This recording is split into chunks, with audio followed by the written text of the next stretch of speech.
Good morning, everybody. Welcome to patch day and server reset day, sorry, I should say. And the tick has happened. The servers are back up again. I haven't streamed for a little while. I was having a wee break, just hauling and chilling. But I'm back again because we've got some stuff to finish, requiring vast quantities of materials.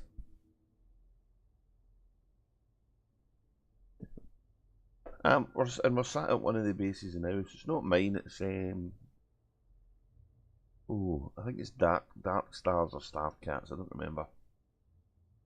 We've got to finish this facility on the ground. Kind of hope to get it done before the tick, but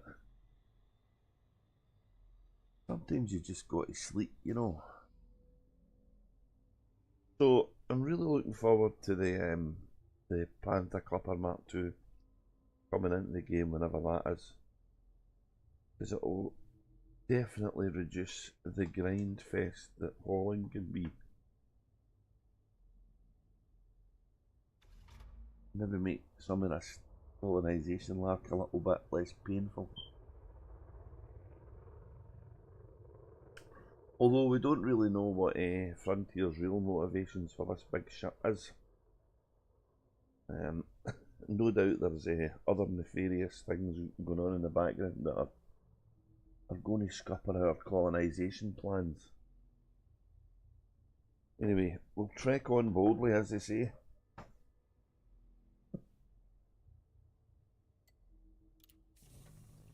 So let's deliver what I've got here in the hold, and we'll see where we stand from a what's left point of view.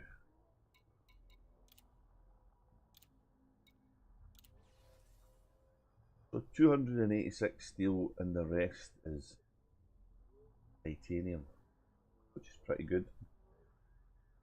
And this will probably wipe me out, I would think, of those commodities. Which is a shame because I still need some for some other bases I'm doing, so. Anyway, we'll get it as we go along, so. If I remember correctly, I started yesterday needing 6,400 steel.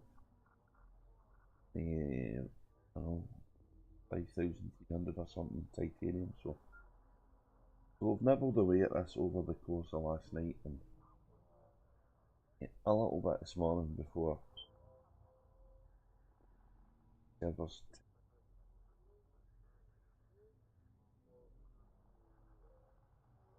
But we want to get this base done. Shame we never made it before the servers. But we noticed some of the ones we finished late last week didn't spin up as they say they should do. So, oh, I didn't mean to disembark. I hit the wrong button. So this one being a wee bit later is unfortunate, but not a total disaster.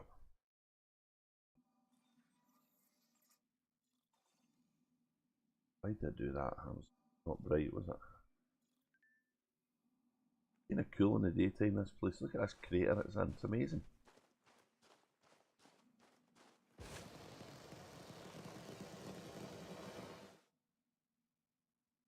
Hey, hello Distant World 2 badge.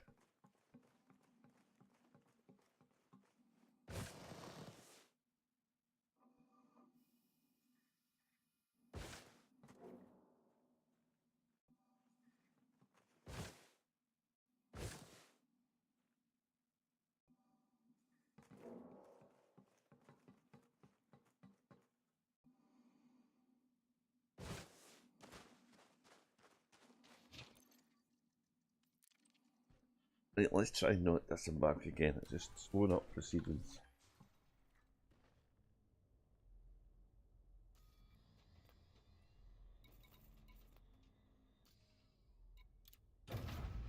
So I've packed my fleet carrier away.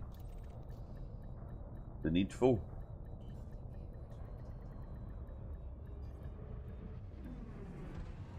Hope there's no any fleet carrier bugs since the server tick. You never know. Anything can happen. I'm in a really good orbit for doing this as well, so nice.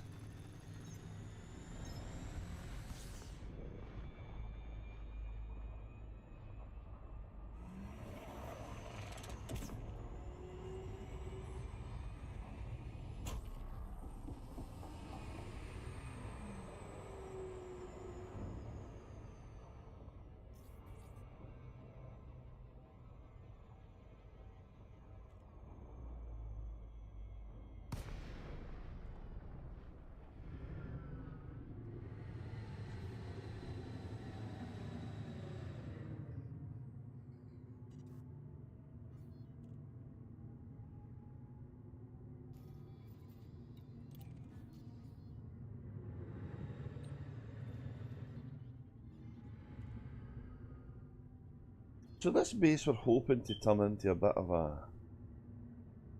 commodity hub, like a distant bubble supply point, I guess. A lot of the guys have been going back to the initial systems and some of the trailblazers. Oh, hang on. Hear noises. Hey Frog, how you doing? Good morning to you, mate. Hope you're well.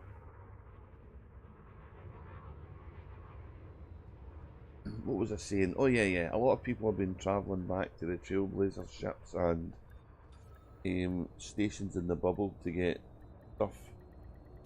And long term, that's not going to work for colonisation because we need to make the stuff as we go. So that's the name of the game. Yeah, that's what we're trying to do here. So.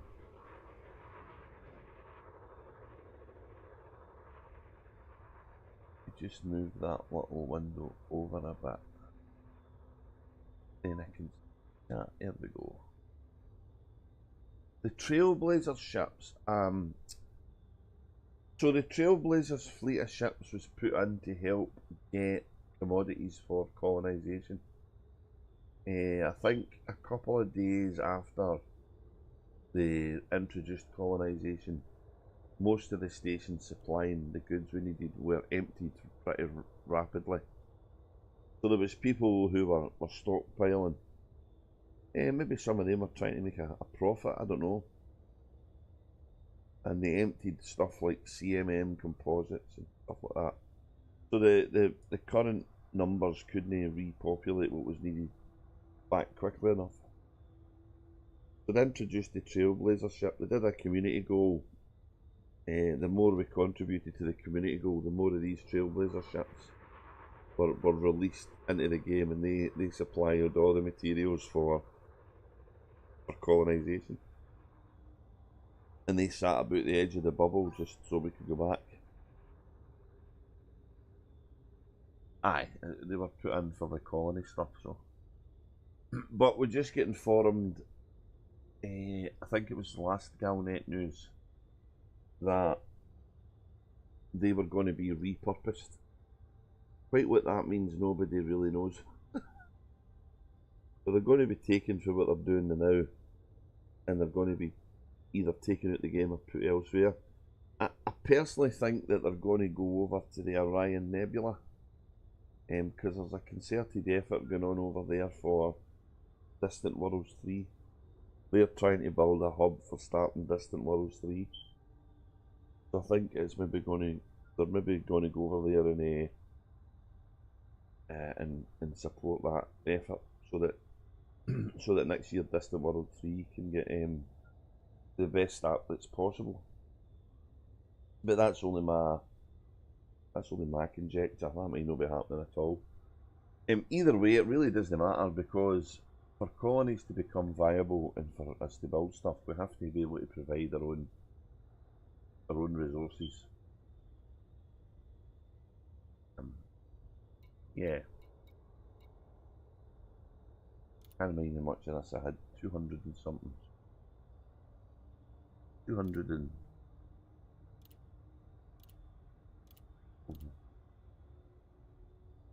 Probably wrote it down somewhere. I can't see it. Let's go 26. Is that?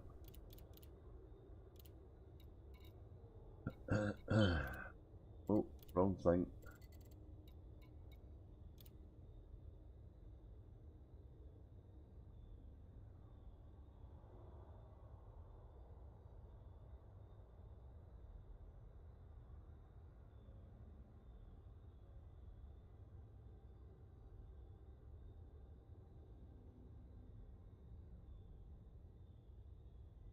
So we'll get this base built, and then we'll go and we'll get some a wee look at the what happens here, if it spins up, if it supplies us with stuff, or if it's going to be a one we need to wait for next week.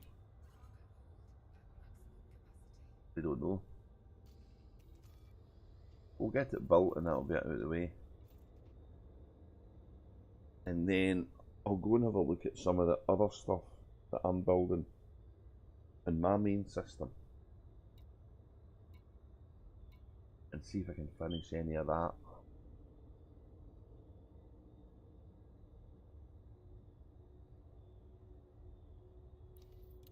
Umbertor facility. I get the feeling that's going to be renamed.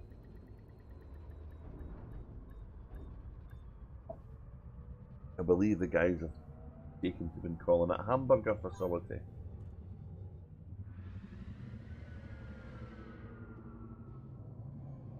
Oh, unlocking engineers and getting the ranks. You get a cutter, so get up to Duke, you can get the cutter.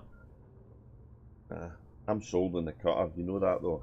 I'm a wee bit biased when it comes to the cutter. So when I started my main character, I farmed Imperial in Federation rank because I wanted to get a Corvette. And then I got all the way through the ranks to get a Corvette, and then I got distracted with something else. Then I farmed the Imperial rank and bought a cutter first, and I've never ever bought a Corvette.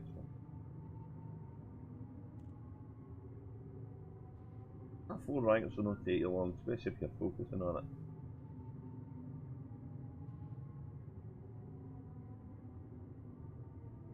I'm pretty sure there was I'm actually surprised that your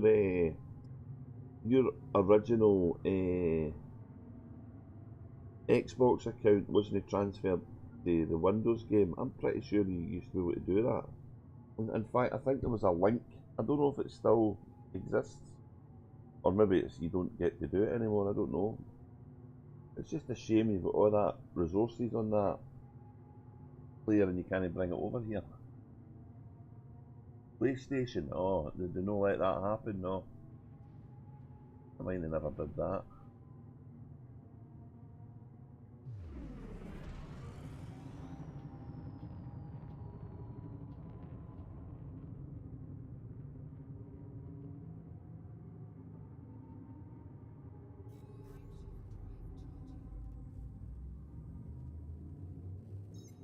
I can get that, no one to risk. At least you can still play it, I guess.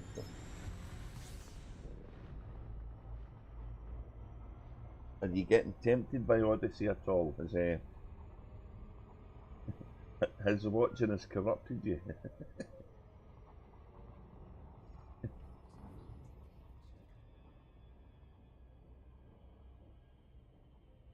The thing is though, even playing Horizons, there's still a ton to do in the game itself with the added burden of the on-foot stuff. Like for the new ships, it would be wicked to be able to get them without having to break your arcs.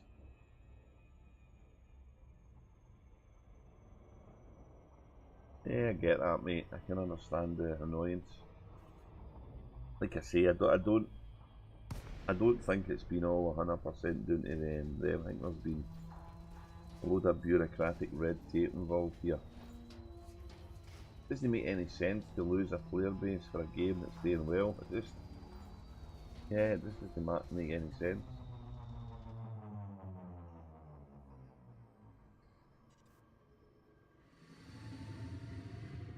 Hello, Admiral Sandog, mate. How you doing, buddy? Thanks for the follow. I do appreciate it. Here's 11 crap at me when these things go off, though. That's a fellow Scottish guy there.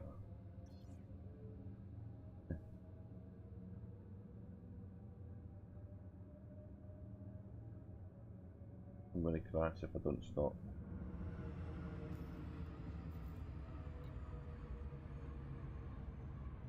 I don't know if that's an old follow. Honestly, I don't. Maybe. I don't know.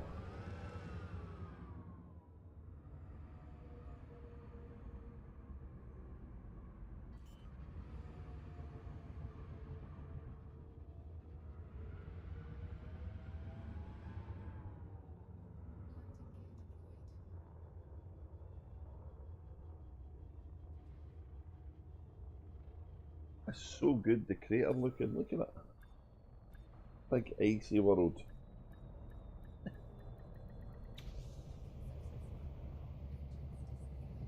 Every time I've been here up until this morning, it's been in the dark. See, it's in the light, and it's so cool looking.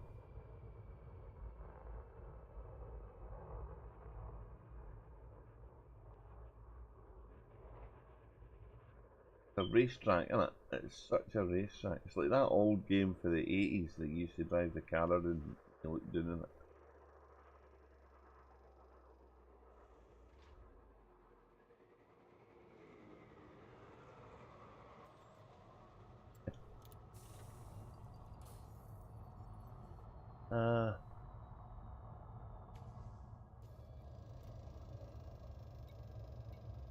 Something else happened there I never noticed.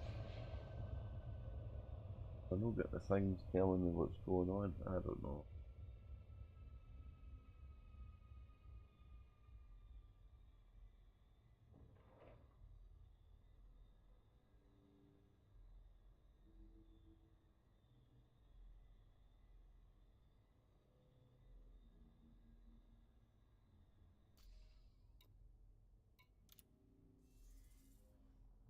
Oh, I didn't quite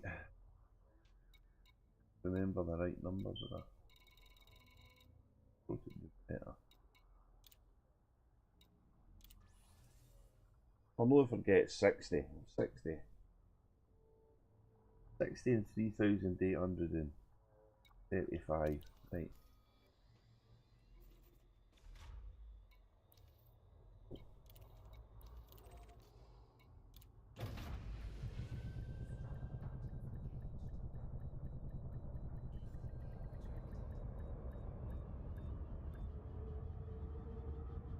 Maybe with time the bitterness will diminish a little bit, Frog. There's no any point hanging on to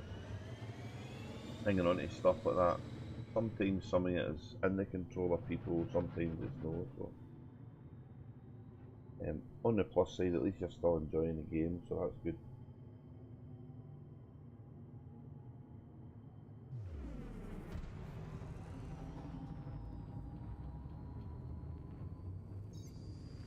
Oh, I know the feeling well. I've had many a moment of annoyed bitterness when it came to computer games over the years when they would do something and mess something up.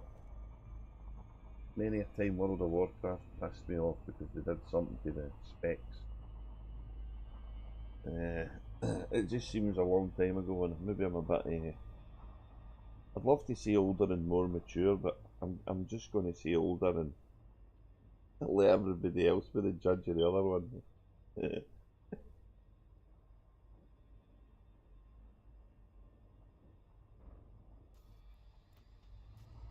I'm always part checking my cargo in case I've no emptied the stuff out. I don't know how many runs I've done and either had a full cargo hold going back or no picked the damn stuff up to deliver. That's annoying.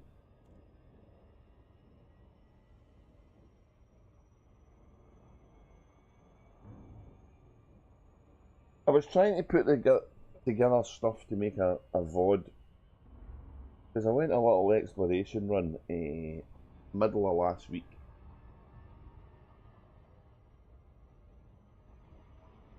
Yeah, never run an empty cargo. Base trading 101, that, innit? Yeah, I went a little exploration run, so I still have my exploration data to hand in.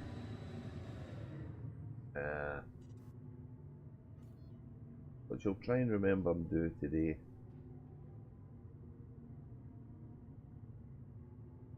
Get the nebula right behind the carrier. How cool is that looking?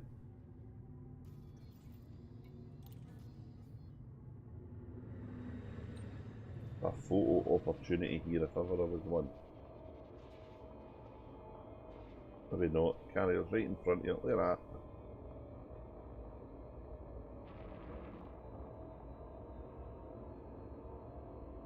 Yeah, it is. There's the nebula.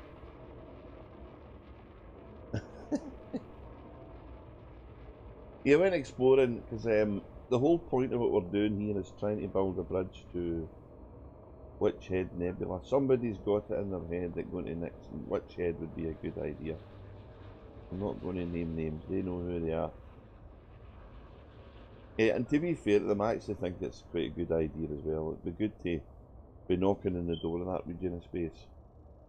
Although I get the feeling that the current claim range we've got for taking a claim and colonising the system isn't going to be big enough to let us get beyond a certain point. And then obviously you've got to contend with all the all the permit lock stuff round about that region of space, so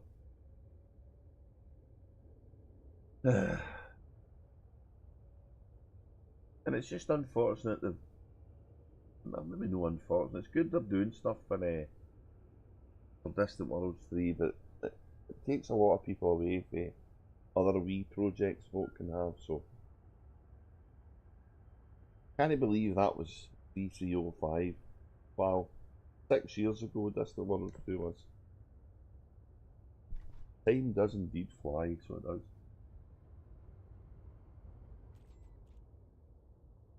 Getting distracted again, ain't I?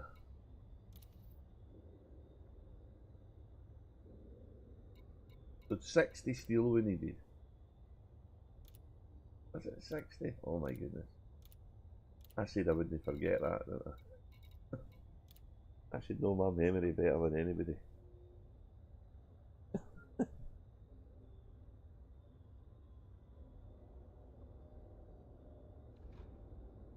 So you can't pick any cargo up from the construction sites because there's nothing there yet. Obviously when they open up you can get stuff, so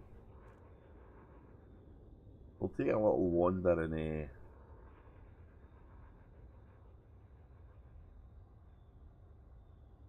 I'll have a look at this station to see what we can buy. There's a Coriolis here, so might be able to get some stuff for the next work I've got to do.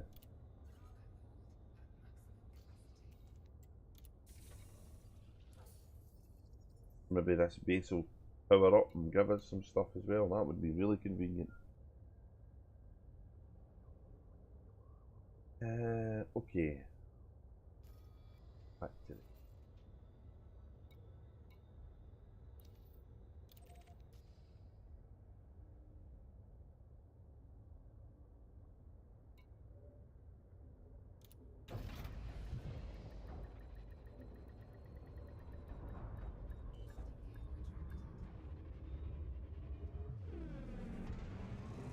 Oh, it's in the daytime. Look, it's cool.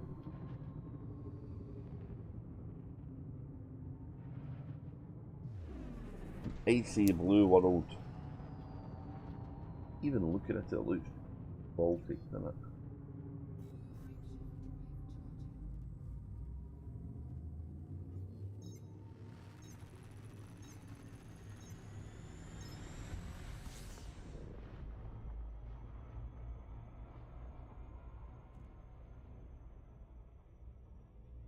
So the minor wreckage threat 1, the threat 1 is telling you that's an Odyssey thing. When you get the other ones with no any threat numbers, they're usually the old Horizons ones.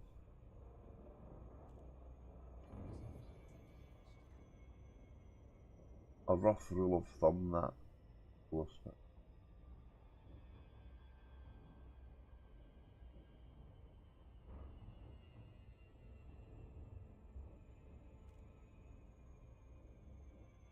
So let's have a look at when we land. We'll have a look at.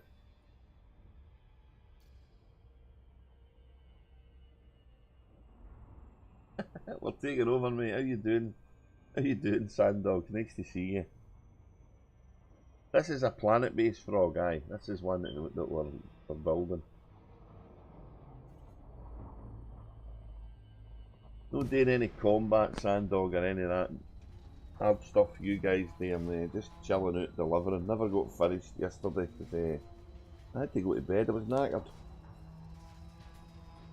And the server tick, I never got up early enough to finish it, so the server tick came in. I was midway back there at a delivery when the world ended. Like a Saturday night out in the town, you know. You missed the end of the night because everything went black.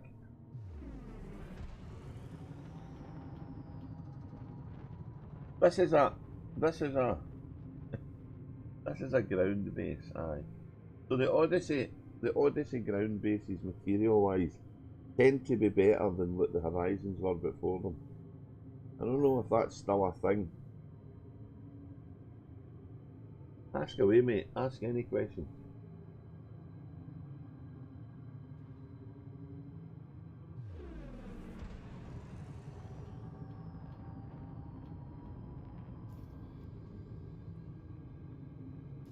Oh, how do you commit crimes in systems?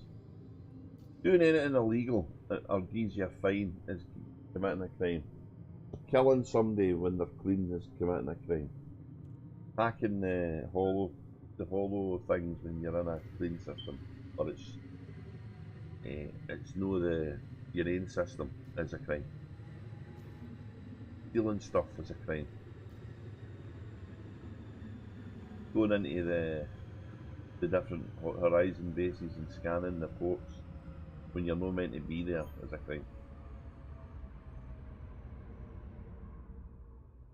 Yeah, so if it's telling you to be in a certain system, you go to that system and just look at the different bases that are floating about. If there's space ones, which is what you're looking for, you go to them and you go shoot them up. You go and attack them, and that'll probably give you a crime. So you can go to a space base and join the crew of the guys that's attacking it or defending it, whatever one's the illegal one.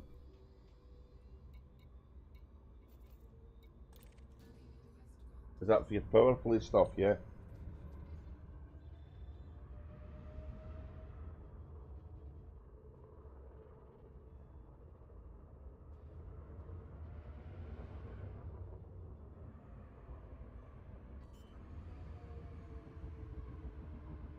So in your power play boxes, right? In the ones we get, there's all sorts of stuff. There's a load of cash, about 250,000. There's a load of commodities and materials, sorry. But there's also the ground materials. I'm guessing you don't get any of the ground materials because you're not playing.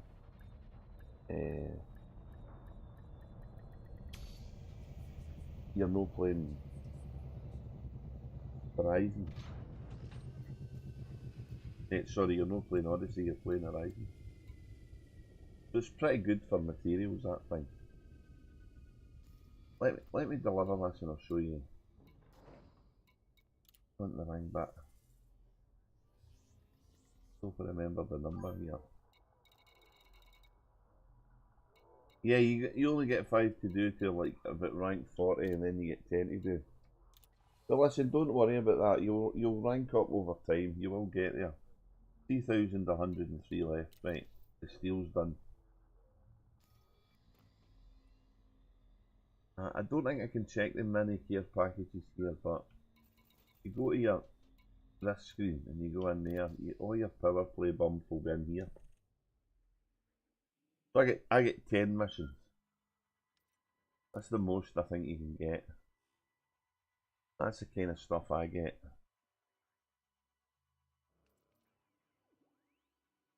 So some of these are ground based for me, and some of them are not. I'm getting a lot of. Oh, that's ground based. The recover ones are ground based. 8 pod space. Follow advert space. Destroy rival power members in that system. So there's the combat ones there. So have to kill bandits and have to kill the other faction in that system. That's a ground based one. That's an easy delivery. I just need a big ship to do that.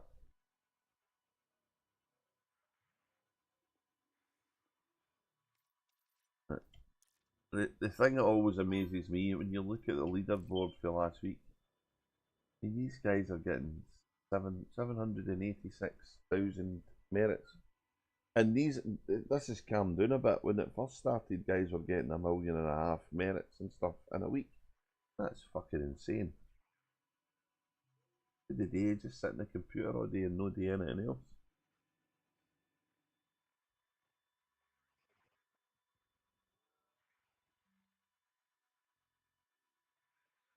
Ah, old Archer for Enterprise.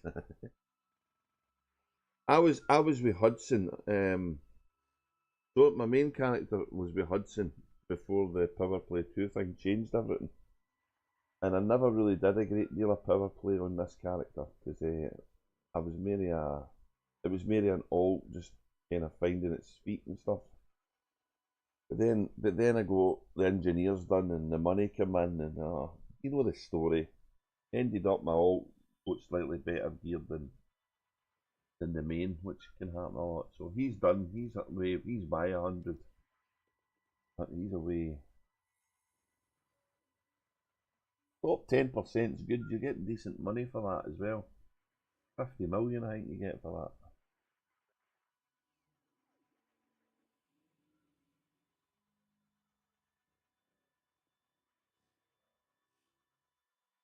Well, we're just talking about what happened with the consoles, Sandog. I never had a console. I always played on the PC. It's unfortunate that. Definitely think there's more to that. There's a story there to be told. Definitely. So when you get to 100, you start to get. Oh shit! I've went all the way back to the beginning. You start to get what's called care packages. And they basically double everything, double the money, double the commodities, double the merits. Sorry, double the materials. So, and by then everything you've got's unlocked. So I've been messing about with the different weapons and having a bit of fun on a Cobra. I had a Cobra Mark 5 about with totally fixed weapons. That was a bit of experience. I'm so used to the splash damage guns like the shards and stuff, so kind of suck a bit at aiming. Got better as I went on though. So I don't do as much. I don't do as much power play other than getting stuff for materials.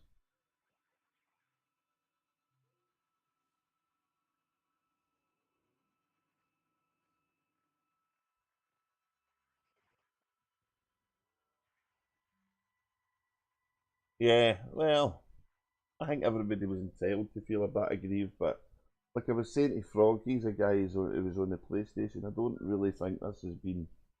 It doesn't make sense for Frontier to do that after aim back to lose all the players. There's been other politics and red tape and bollocks going on there, so. But like I said to him, I'm just glad you guys decided to still play the game, you know.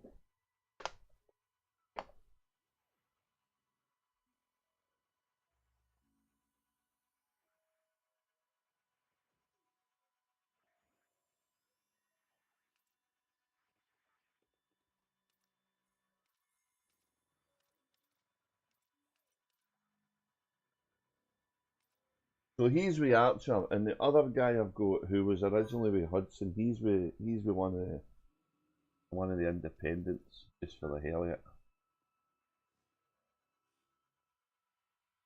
Oh, you've only got 8 to go. See what I mean? You just plod away and you get there. That's cool. You'll change the mini gear packages. You'll be able to start messing about with all the weapons. You'll have some fun with that. I recommend trying the Imperial Hammer. Holy shit, that was good. Oh my god, that was nuts. I fitted that on my Cobra Mark 5. Runs a little bit hot right now. I fitted 3 of them, that might have been a bit too many.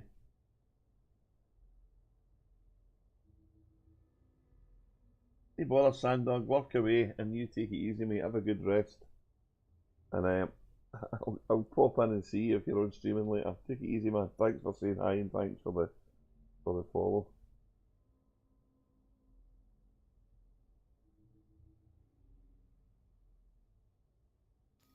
Right, let's try and focus on the delivery.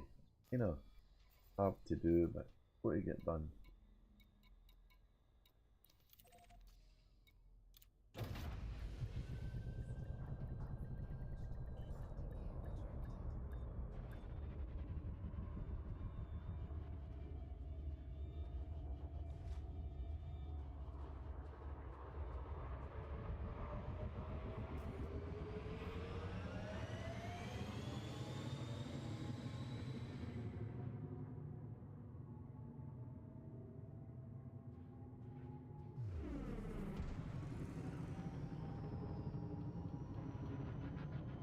Loving this orbit, it's so cool. Look at this. Look at this canyon, it's huge.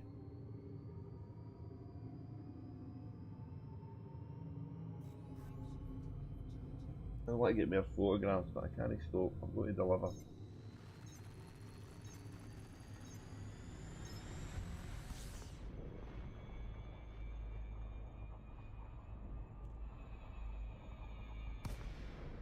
Oh, I hit the wrong button there.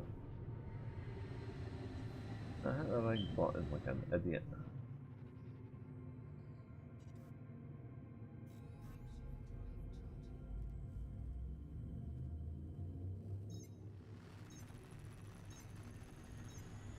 I think I did a stream the other week where I was planting some new bases. I don't know if you caught that, but because I remembered you hadn't seen that been done, so.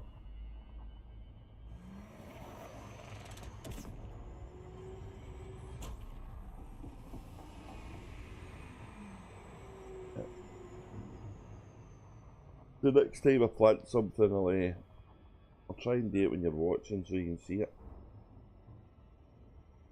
I'm guessing you would be able to colonise the space stuff though. Oh yeah, I don't know if you can do that. That's Odyssey only. I know you can land in the bases though, like you said. You know what? It's a distraction you don't need. You're still gearing up and getting cash in the bank and stuff. So.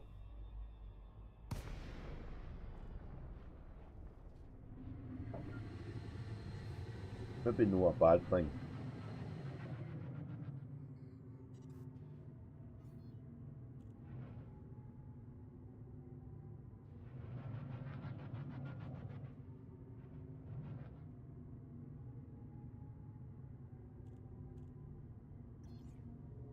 Right.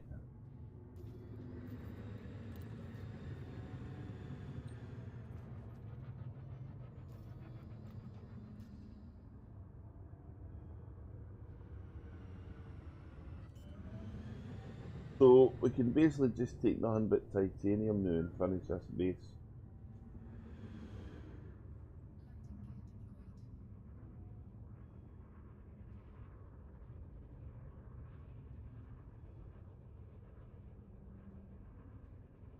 And then I was building a similar kind of thing in a far off B star in my own system. But I couldn't get all the stuff. So there's some illegal things I need to get, which, yeah, I can't buy them, so I'm going to need to go to the Trailblazers to get them. So I'll probably jump for here to the Trailblazers and get some more steel and whatever the hell I need and thing.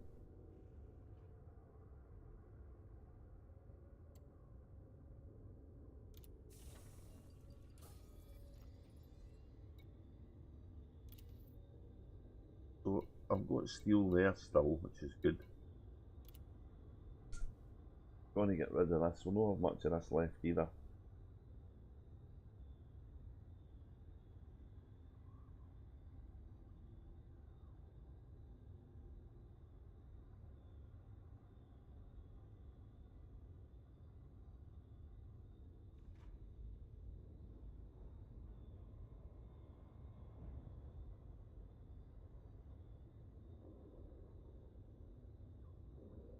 I hope they put a button in the Panther Clipper that lets us download stuff faster.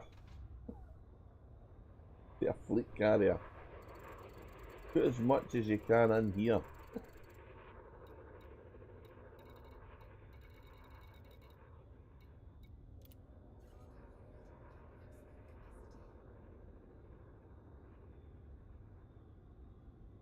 The Type 10 that you've got. That'll pay for itself eventually. It can do quite a lot of different things, the Type 10. You don't need to change its modules a lot. It's a bit, yeah, it's not the most pleasant to fly right enough, but it gets the job done.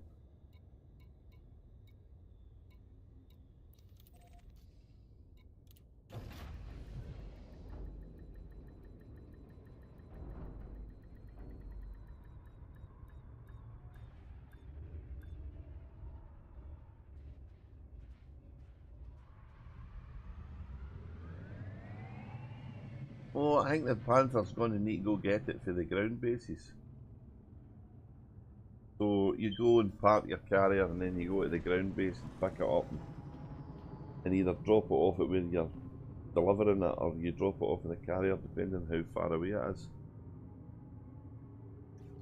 If the Panther Clipper Mk is of a similar nature to the first one in Frontier Elite 2, it'll be a big cargo ship with lots of turreted weapons, and it'll not be very manoeuvrable and it'll not be fast, and it'll probably be limited jump range. So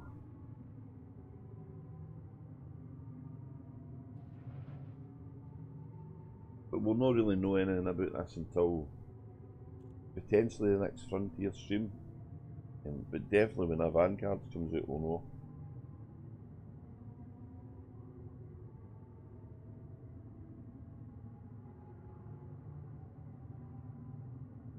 I'm going to need to get one though.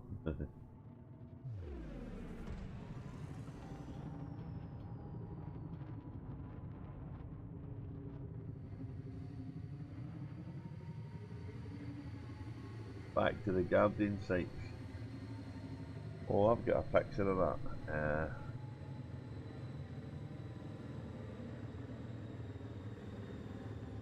I don't know if this will work. One of the bases we built. There's me at the Guardian site.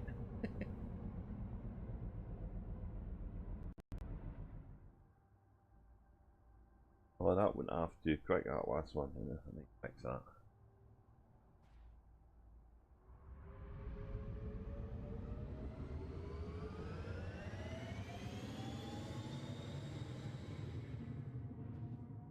Then I'll do that again.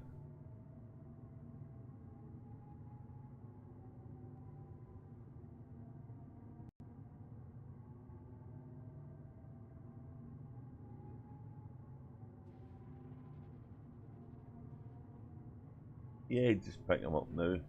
Blueprint.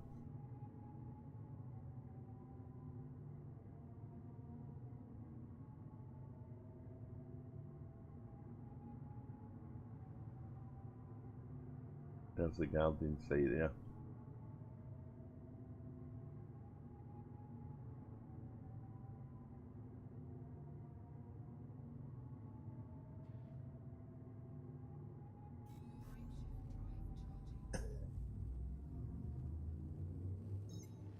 Just every time you go back, try and get a couple of modules and try and just farm a load of the materials.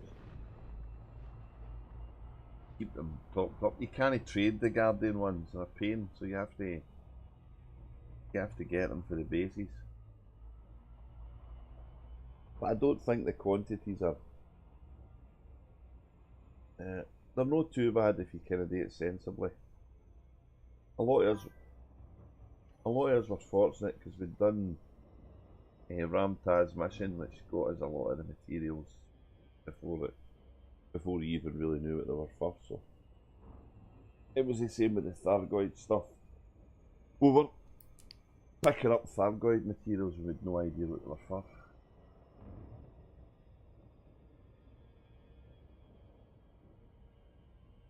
A lot of impact crater damage. That's not a safe place, this.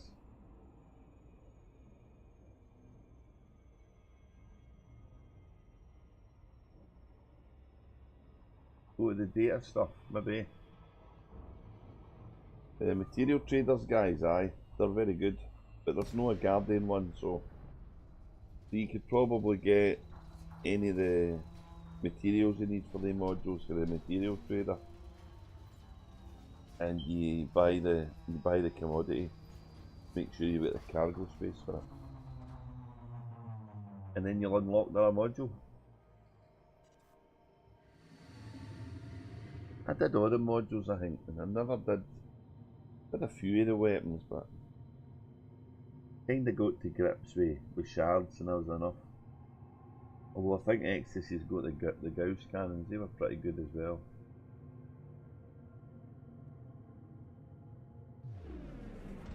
Came out of Super Cruise way too early.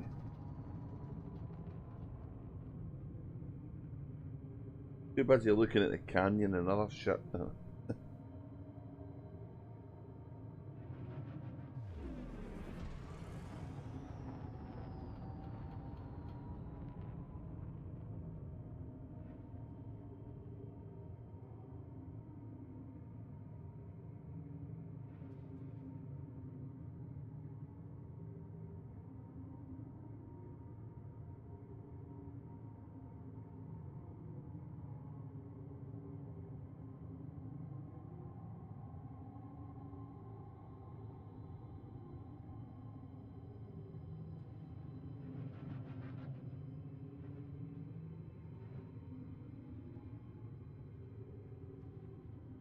The landing on a planet bit never gets old. So good.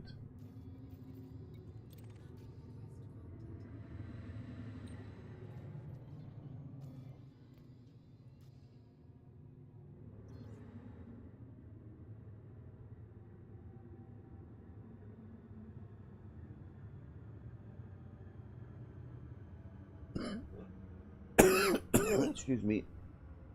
Oh, I've been feeling a bit crappy lately, so I think I've had a wee flu or something. A bit lethargic lately.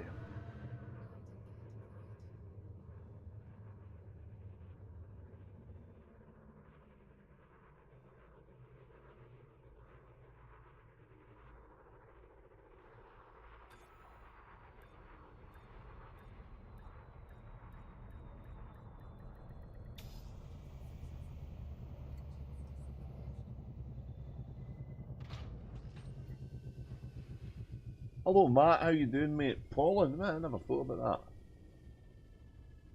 that. Maybe, aye, it could be anything really, couldn't it? Could be overhauling, that's what it could be as well. 25 fragment sensors. Nodes died into planet, aye, we've all done that. Go drive is a good thing for that.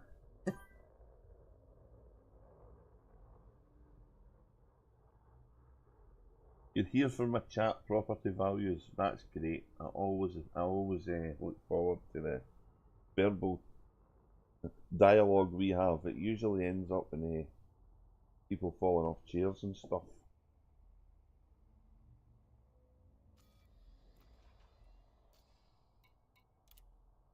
We're nearly finished this base map. It's nearly done. I'm getting there.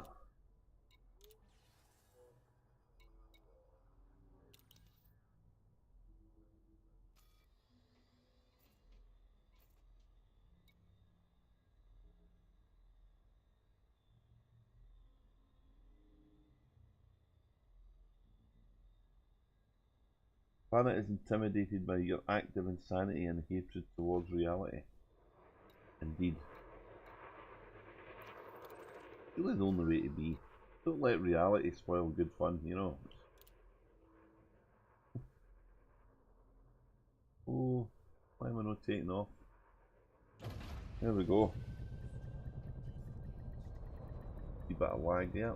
Wee bit of takeoff lag. That's a new thing.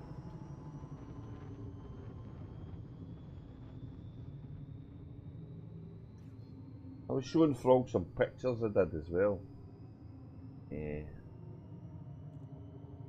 What was the other one I had? The wee trip I took further along into the Witchhead Nebula. Oh. I came across a couple of beauties. There's one. And another.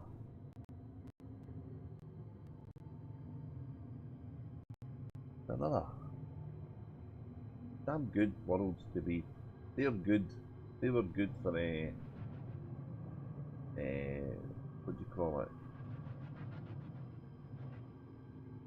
Need to get the timing a wee bit longer and then I'm not sure how long to make them. Maybe try 10 seconds the next time.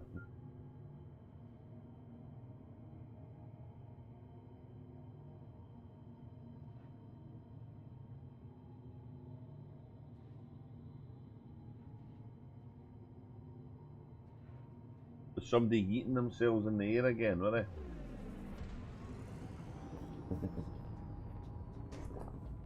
I've always got biological data when I come across that stuff and never get to do it. Align with escape vector. Roger, Dodger.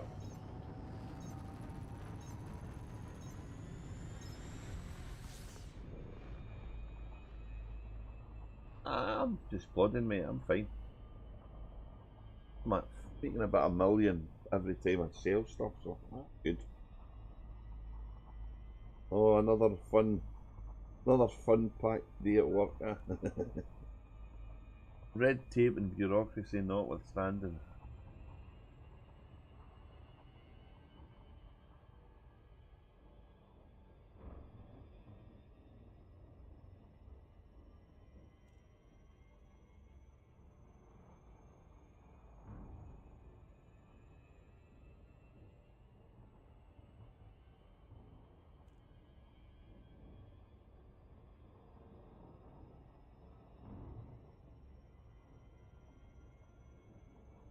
I'll have a look at I'll have a look at where we are. There's another base that's started that hasn't been touched, so.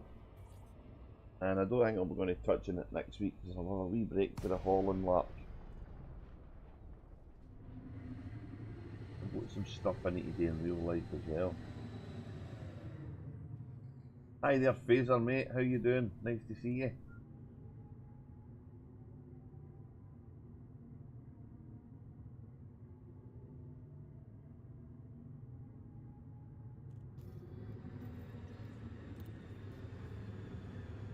Don't crash. I crashed into the I crashed into the damn carrier the other day. I wasn't paying attention.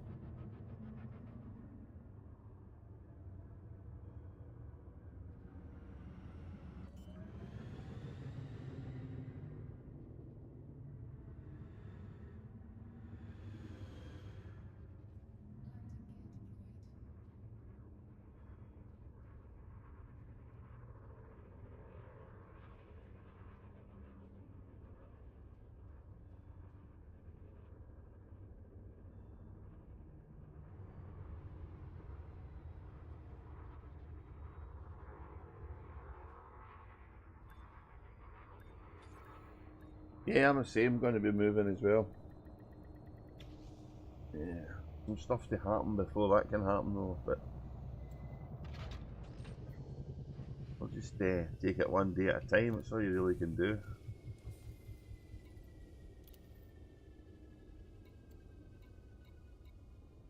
Titanium.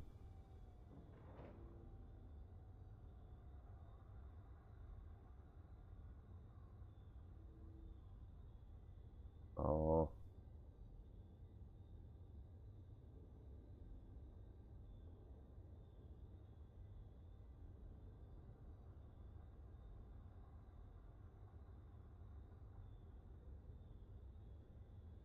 Felt the carrier up 25,000 tons and it wasn't enough. Wow. Will it stay titanium? Well, there's the thing. I just don't know. This quantum reality is a weird load of stuff. My titanium tends to stay titanium. Don't know what it makes a good chaser with though.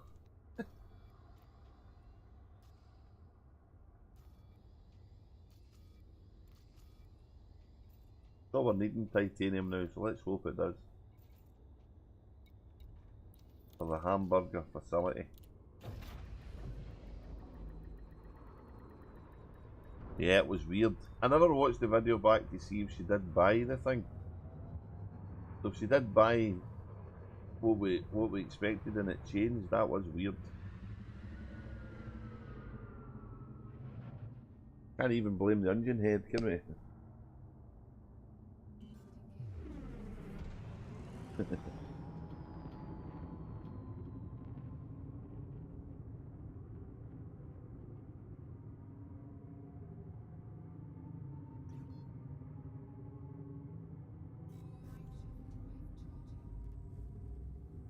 Chewing on Frutexa. Yeah. Minor wreckage, threat 1.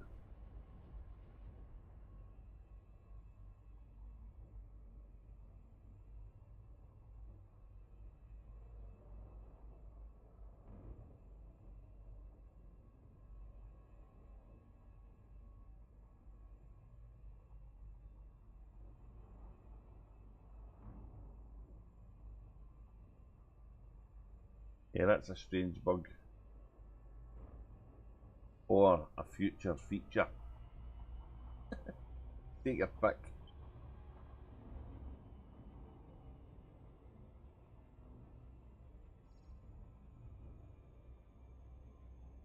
The amount of impacts in this planet, I said, absolute crap.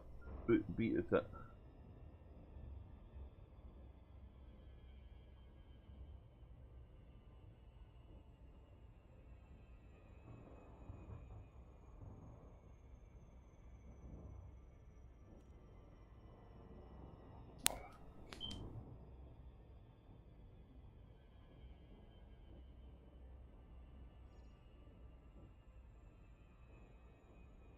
It's an ice mint.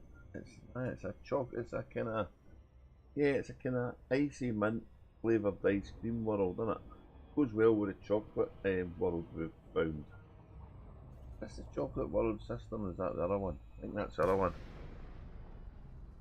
That's the new one.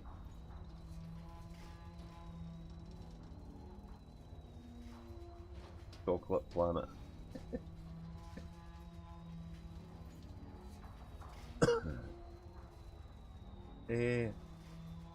Base go.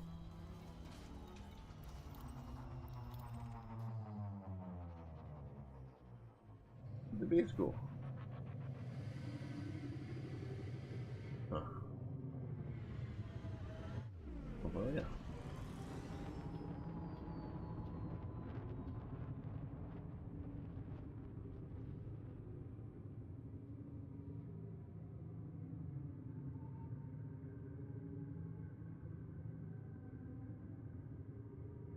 The first time I've been back here and it's been in the daytime again. So every time I've been out here before, it's only been in night time. So it definitely was planted in the daytime. Uh oh, go down. Uh-oh.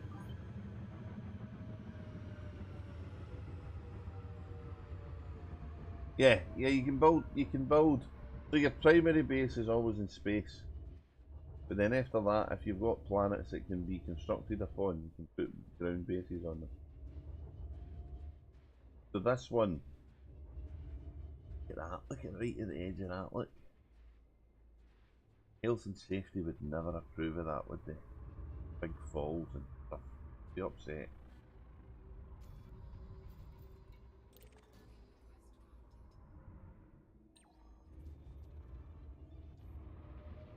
Let's do the camera stuff, shall we?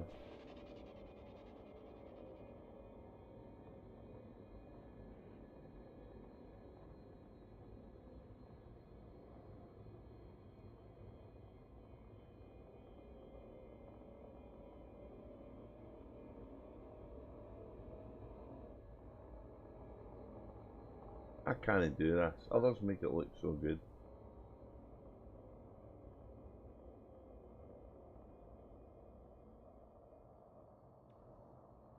There's the base.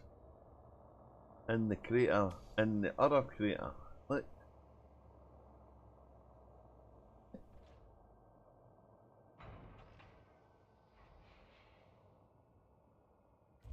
Wicked place to be building stuff. When the game first came out, Frog, there was guys building bases in impossible places on the top of two cliffs that were firmly joined together, and then when the base was planted, it joined the two cliffs together and stuff.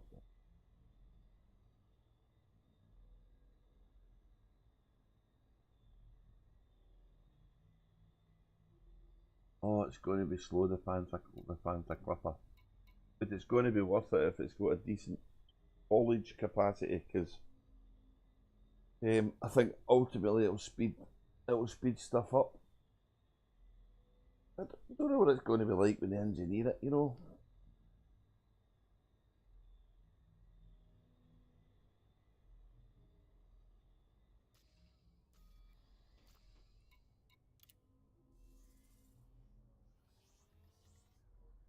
Burr was saying, I was watching a video Burr did this morning, and he was saying that the Panther Clipper can definitely land in on a large landing pad, but we're already getting the space stations clogged up with belugas and other ships that get their AI kind of goes a bit squinty. So imagine that happening with a bunch of Panther Clippers. That'd be funny. They would literally block the entrance.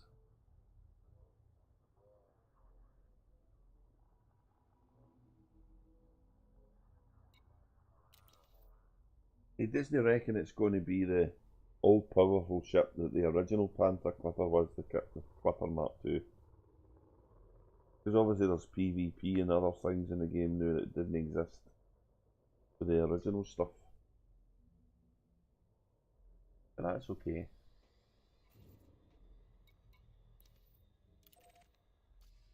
Might be fun putting some fighter bays on it and getting in a fighter bay.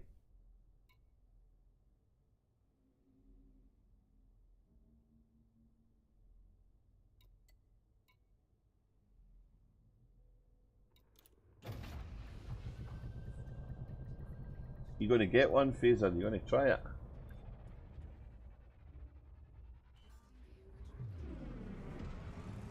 What else can it be used for? So far, every ship that Frontier have released, right? So the Python Mark II was the fighter, and the Type 8 was the trucker, the wee trucker, and then the Mandalay came out, which was the Explorer, and then the Cobra Mark V came out, which was the hybrid, right? Every one of these ships, I think Andy K's turned into an Explorer. Pretty well as well. I'm dying to see him. I'm dying to see him turn the Clipper into an Explorer. That'll be comical, that will. I think he will. He's just mad enough to try and do it, like. I'll need to ask him when next I speak to him. I did try to land that thing in planets. Oh my god. Getting out, go and scan a planet and getting back in again. Decide to take the SRV out, one of the 12 you've got on the ship.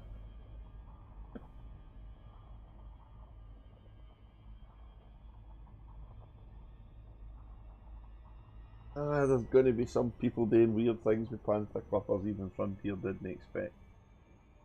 That's for sure.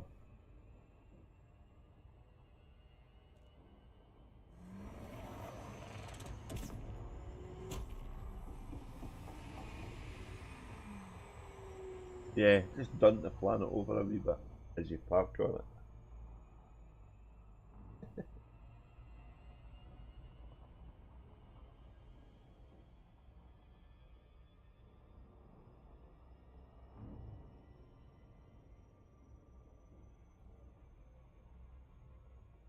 That's a nebula we're heading for.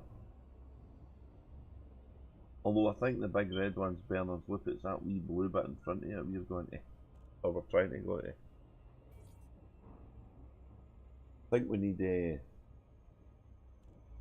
think we're going to need Ramta Palin to work some magic on the claim distance, or Brewers, whoever Brewers guy for claim distances is. It'll be fun to knock on the back door. Fun to knock on the back door and ask Frontier the questions. Why is all this permit locked? What's in here? Let us in.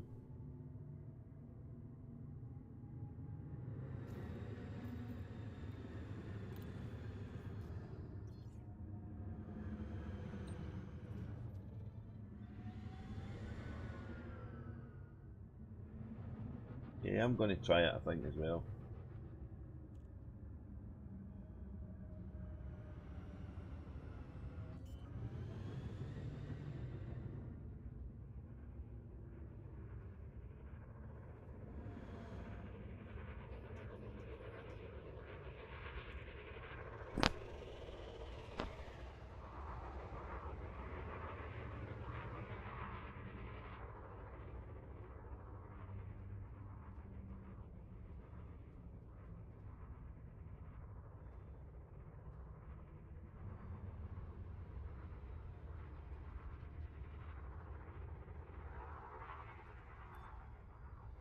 So I'm never in, guys. I'm going to stock the ship up and then make a cup of coffee. I'll have a wee coffee break, I think. So please don't go away. I'll be back once the coffee kettle boils and stuff. So go get yourself some drinks. Come back for more fun-packed adventures with it.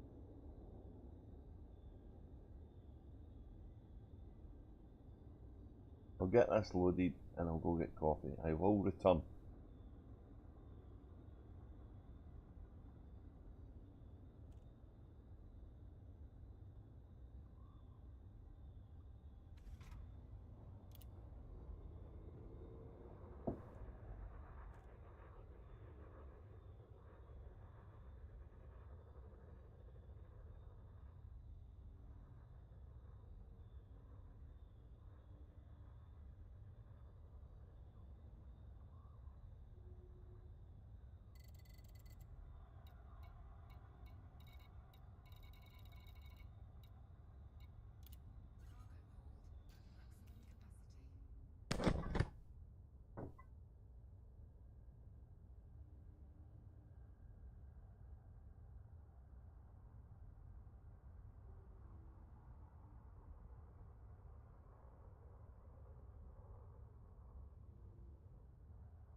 Okay, we're back. And we have our coffee. Things are looking good. Let's get the game back up. Finally found the materials you need. Oh, that's good. Sometimes it can feel like the game's random numbers is working against you. It's like the damn game knows what you need.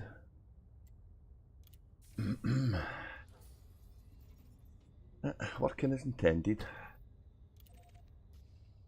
Right, let's go.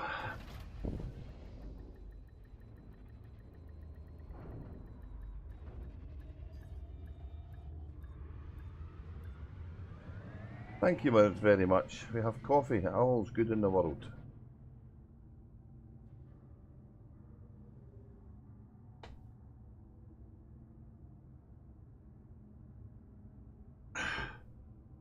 So the Americans call it soda. And I guess the rest of the UK call it juice. But we call it ginger in Glasgow. And I'm drinking way too much yet.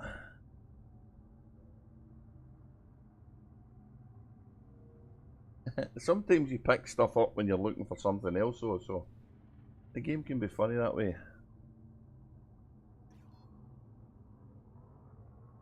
I've still got my old. So when I was working on the sites, I used to have a thermos flask. I'd put my coffee in it for the breaks we had.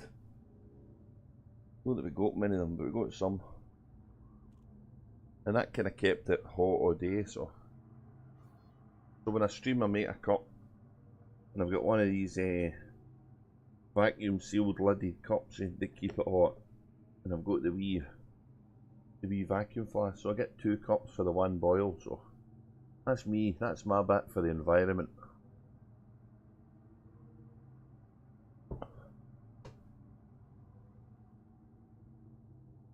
Oh yeah, it's great.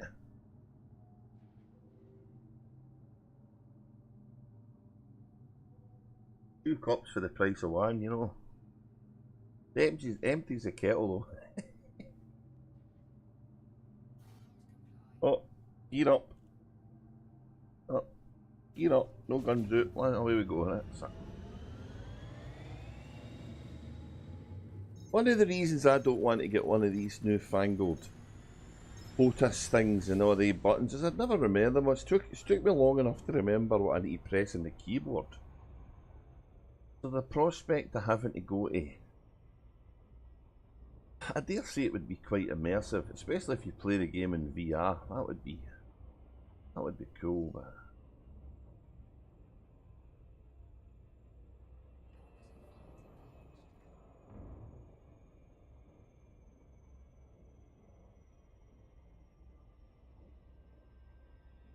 I don't know what to make of this world. It's wicked. Every time Starcat's been here, it's never been in the daytime. So we've got proof, guys. If she says that it's never in the daytime, we can say, "Oh, wait a minute, hold it."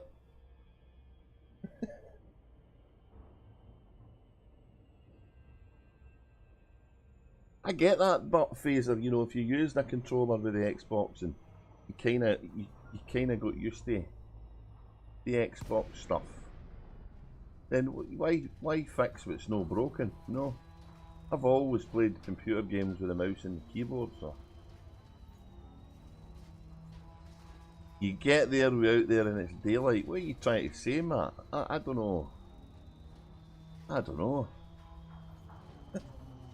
But mind you, she is the Dark Star, I guess, so maybe that's what it's all about.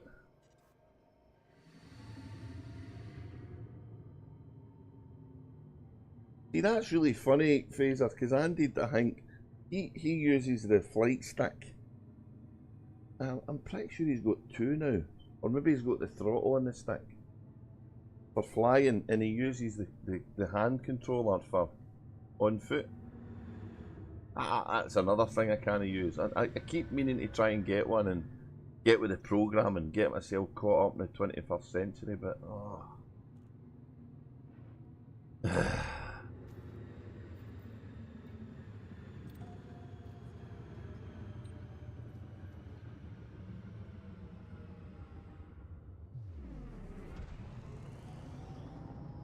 Keyboard and mouse for on-foot combat is just Quake. It's just the old Quake. I remember it, and it's just how I remember it. Always good.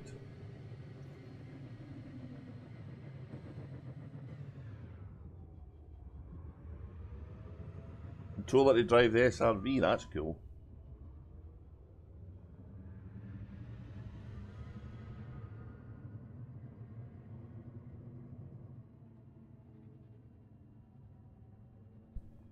Can't remember the name of the one Andy was talking to me about, right? But it looked amazing. But the thing was, he could use it in some other flight simulator program, which is very realistic. And there's all these things you can add on that can pretty much give you a cockpit in your bedroom. That sounded better in my head when I actually said it.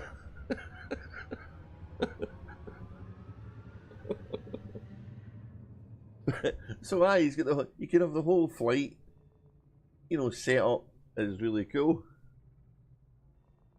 There was a game I played years ago. What was it called again? Orbiter, and it was like a it was a flight. Excuse me.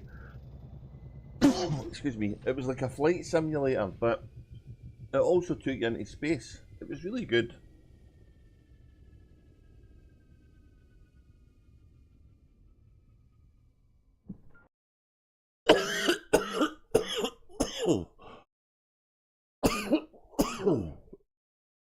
Ah.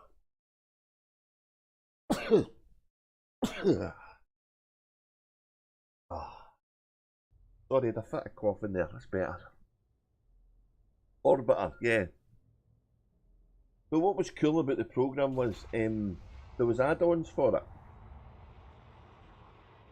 Oh, here we go again. I'm going to sneeze. What's that? There's Orbiter 2016. That's that. Is it still active? Oh man, that was brilliant. The Delta Glider. Is that was that the one in Star Trek, or was that the one in Orbiter? What one was what? The Delta Flyer. That was the one in Star Trek, wasn't it? The Delta Glider was the one in Orbiter.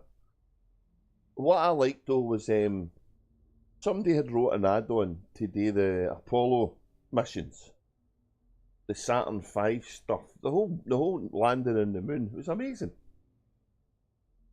And these folk had managed to get a hold of the the schematics for the guidance computer for the Apollo, and they virtualized it.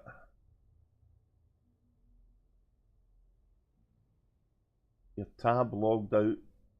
Oh, the XR7 Raven Star. Is that what it was called? Orbiter. I might see if I can find that. I should do a stream on that. That was a hoot. That was proper orbital mechanics, so getting to the moon and Mars was an event. Orbiter 2016. 2016, oh my god. What are we now? 2025, jeez. The Delta Glider. There was a ship in it, it was like the big bulky thing, it was like the Eagle's face, Space 1999. Oh. Right, I've calmed down and I'm not coughing my guts up now. Oh dear. Like I say, definitely got something here. Right, let's see what we've got left.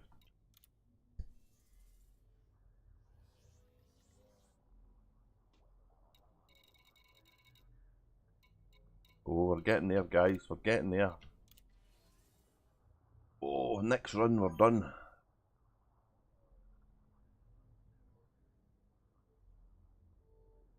Launching what? The Apollo stuff. Yeah, but you didn't need to actually play it. You could just put it on automatic and it would do everything for you just to watch it. Yeah, whenever I took it over, it never ended well. I'd miss the moon and oh god. My Delta V would be too much and I would end up God knows where, but see, as a kind of an introduction to orbital mechanics, so it was absolutely brilliant. And there was so many add-ons for the tools, for your, you know, your orbital burns and all that kind of stuff. It was really good. I need to see if I can find it. The Space 1990. I think that was just meant for working the moon. I don't think that was meant to be worked on Earth. Although I did try to take it off as well, and it never ended well.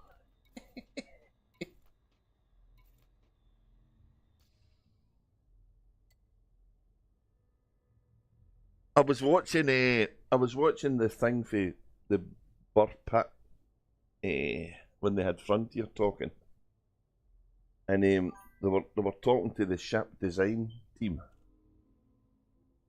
Orbiter 2000. I think I had it in Linux. I think I played it on Linux.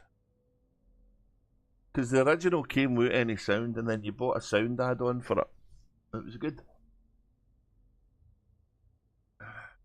Or maybe I was using it through Wine in Linux.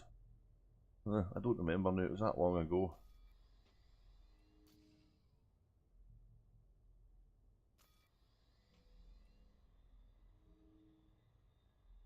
X-Plane 9.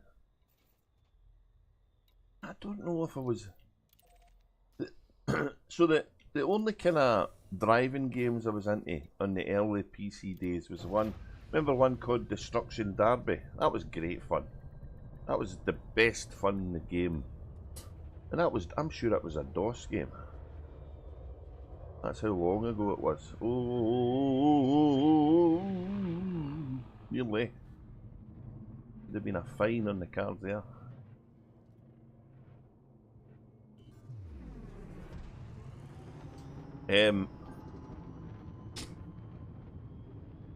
Yeah, I liked that Destruction Derby. I never really liked many of the other racing games, but I liked that. That was fun. And I can't remember, there was another game out. I think it was called Terminal Velocity. It was a kind of flying thing. That was kind of fun too. But nothing really gripped me flying wise. I think we were spoilt back when we were kids with Elite and stuff, and that was how to do it. Everything else really seemed to pale in insignificance, if I'm honest. And that was bad, because Elite was written on an 8-bit computer in, what, 83, 84, and nothing could match it. How the hell can this be, you know? Even the arcade machines, you know, there was loads of Star Wars ones come out. Alright, let's clear this, blow this thing and get it out of here, kid. Terminal Velocity, is that what it was called? Discs. Oh, I remember discs. Remember getting discs. Wow. You're showing our age, mate. There was not a... what was your hard drive? Your memory was... what? 1 gig of memory? 1 megabyte of memory? Oh, I can't remember. Maybe 4 if you were lucky. And your hard drive space was 40 megabytes. Oh, God.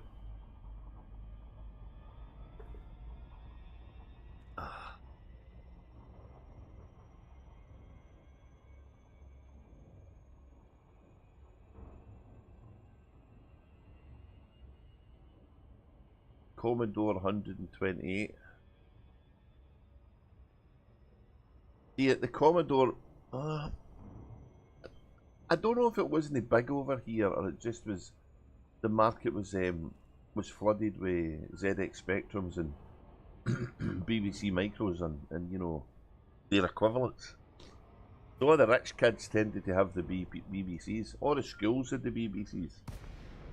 Gunship, oh God, aye. I had a Spectrum. I liked the Spectrum.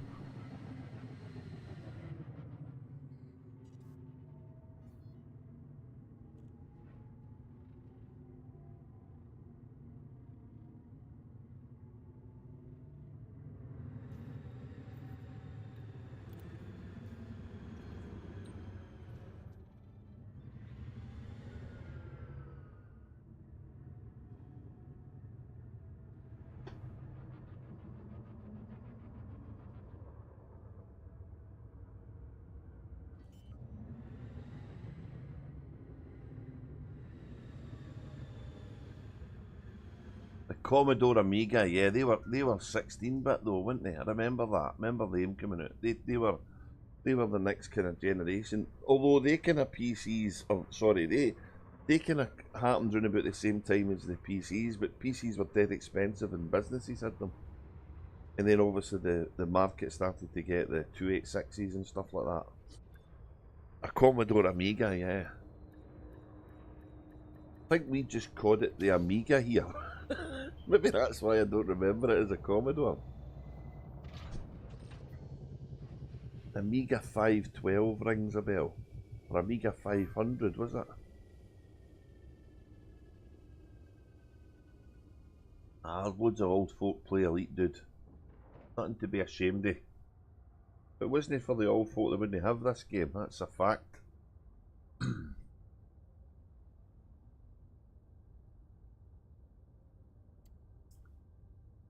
Amiga 500, 512,000, okay.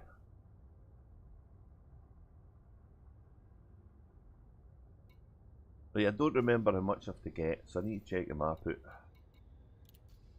It was under what I can carry, I know that. So last week and this week, we built that one, and this one in the ground. And I'm hoping these two here are working their magic on this station now. They may already be. And this ground base is going to have a strong link with this fella here. So there were several specific models that never showed up here, I think. Oh, I know that there was a. So I know there was the TRS models, a Spectrum, kind of the equivalent, and I know that was it Poland, maybe Poland and Russia.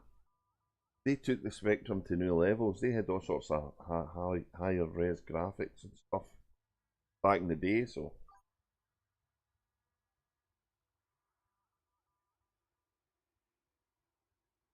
on this system here, oh, for the CG, oh, that could be cool. That could be a good way to come back and do stuff. Although, to be honest with you, I've got 60 of them on the board, so the money's always nice, isn't it?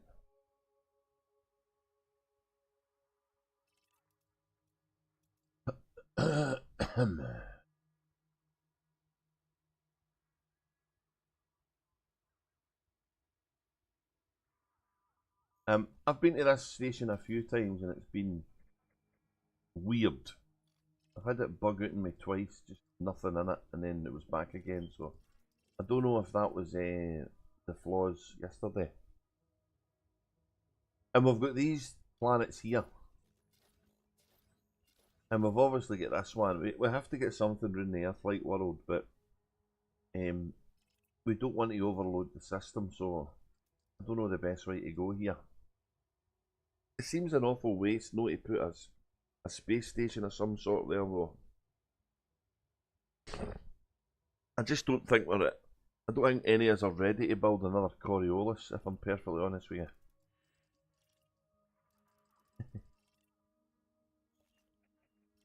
you. So, this one is requiring, where is it? Hamburger facility. 727 titanium. And I'm going to finish this, right? So, apologies to Darkstar if she wanted to be here and see it. I don't think she'll mind though, so.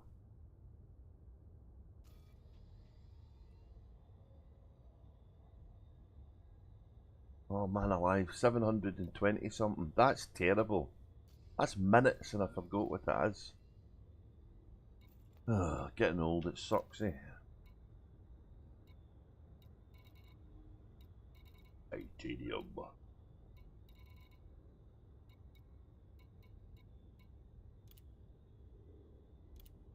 727. Oh, bang on the money. There you go. That would have been embarrassing if it had been one shot, wouldn't it?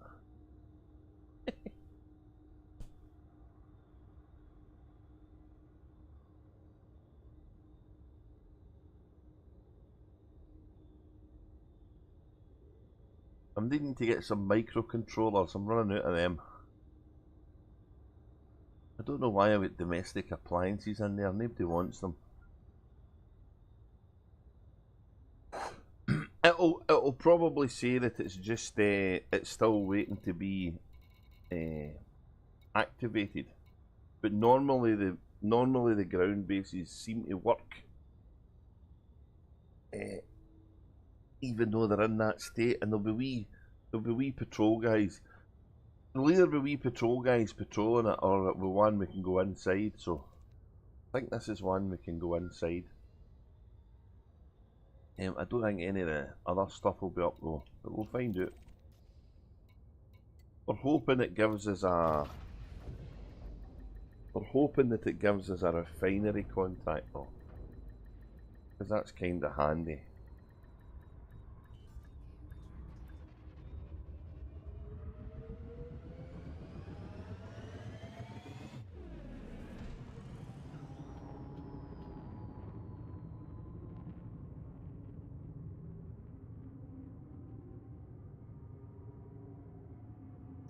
I have to fly away to it though to come back, so what I'll do is I'll fly away and I'll go to the Coriolis and I'll go and pick up some of the minerals there.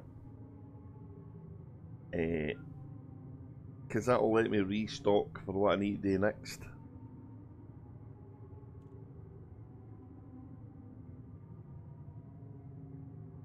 Which is at the moment a bit fog clouded because I don't remember.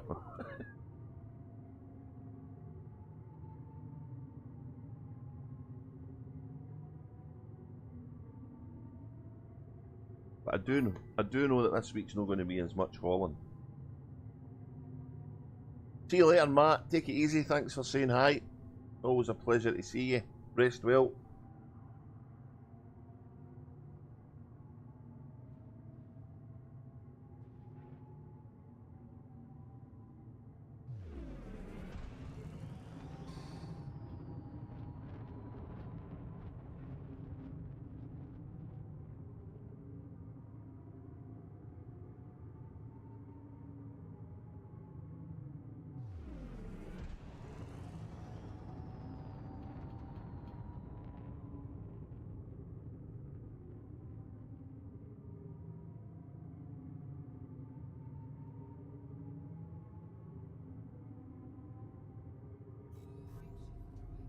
I'm wondering why am I not moving quicker to the planet? And I press the button.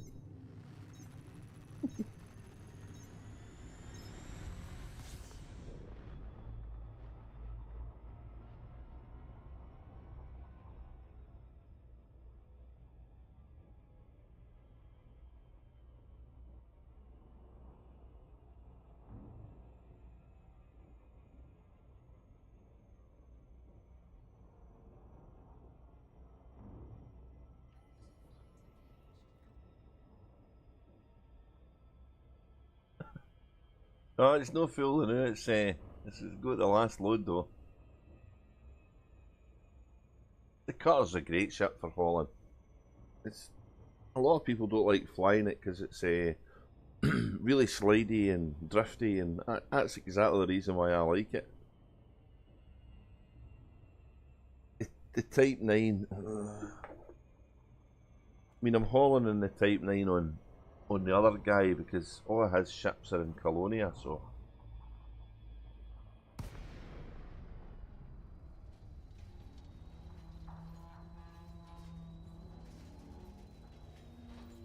Yeah, I've got used to it as well. It's great.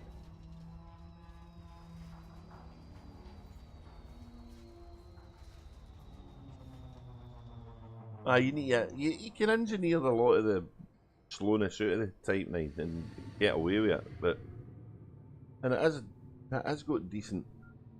It can have decent cargo, so.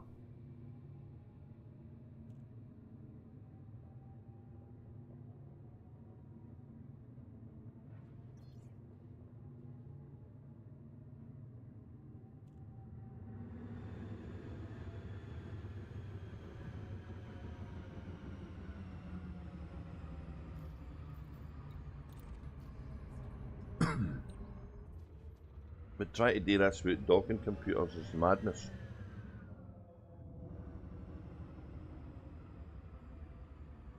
Well, no madness, but you know what I mean. Why make life hard when you can make it easy? Although the orbital construction platforms tend to get battered about a bit with people crashing into them.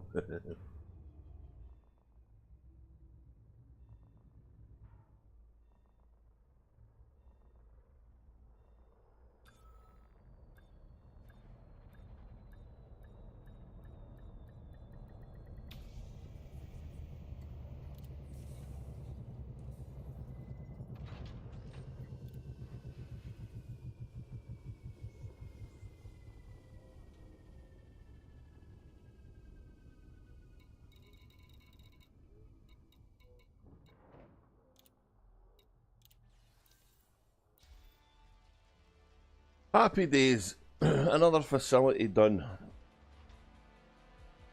That's good.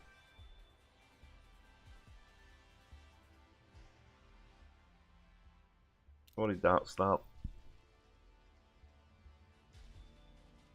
Hopefully that'll be a pleasant surprise for you when you get awake.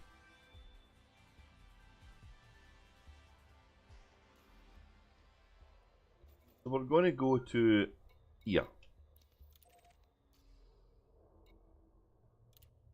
Because we need to get some stuff back. And we'll come back here when it's... Because we've got to leave anyway. Look at that. Perfect little gap there, right in that. Look at that. Like a tunnel's been bored out for the station. That's funny.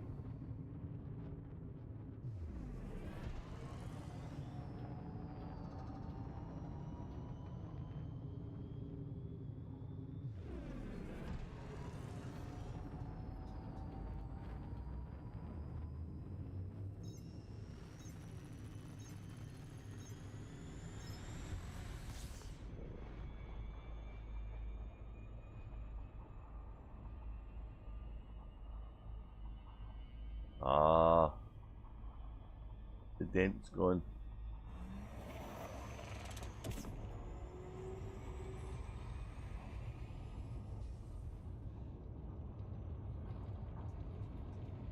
That was a bit of a roller coaster ride, this and an all shit.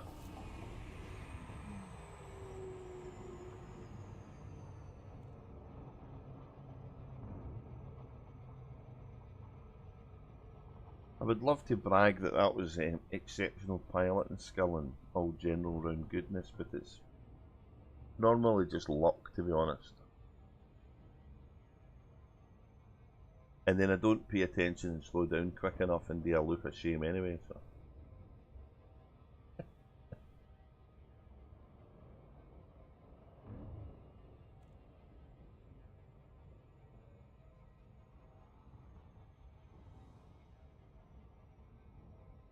Aye.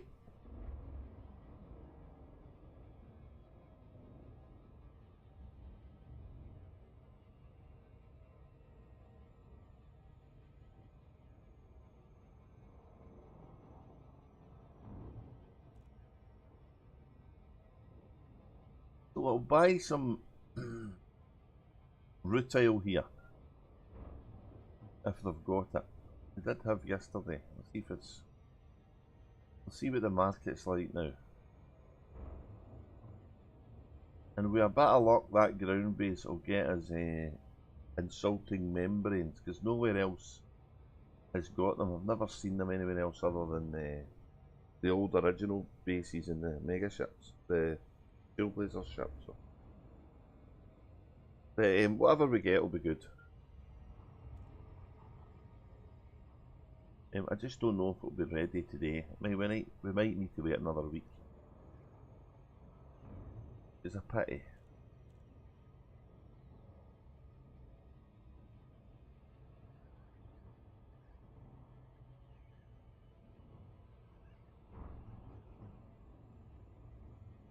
The Verrazano Vision. Hey! He looks like a gangster, doesn't he? Verrazano. One of the old movies. Al Pacino film.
drink toffee and coffee and talk never works.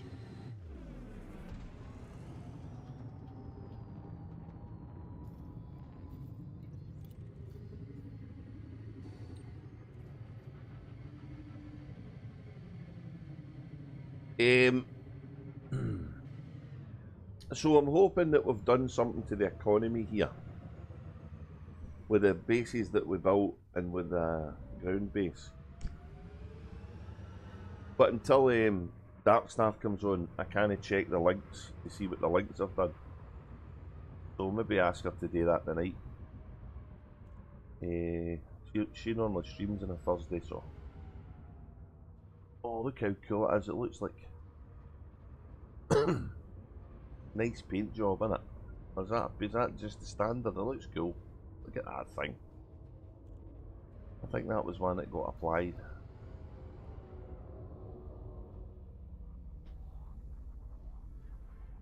I'm not exactly sure what the deal is, right, with these space stations, if they're meant to have all the stuff. I know that they were going to be fixing things here, so that's why I'm coming to have a look.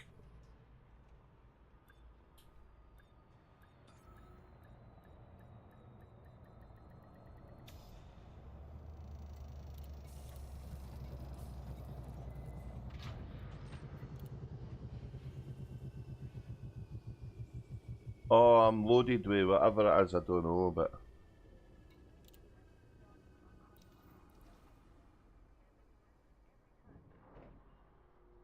so let's see if it's, I don't know if it's changed any, but what's, mouse went mental. Some of this stuff we need anyway for the other things. Rutile, hematite and bauxite. So we're getting decent quantities of these two. So we just need the population to go up. Let's get some of that, because we don't have any titanium left.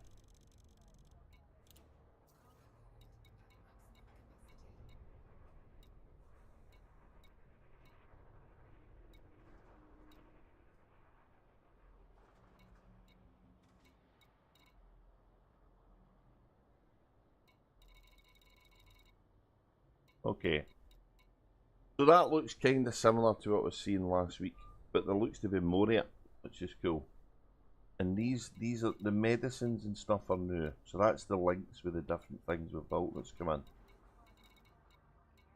But we're still not getting any metal at this base. And that's kind of similar to what I've got back in one of my stations.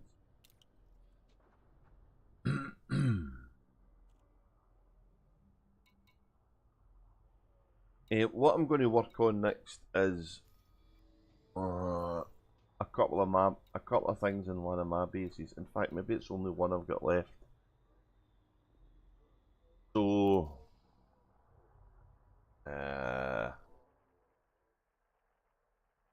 what have I got left to build on Ecstasy's first station? This one.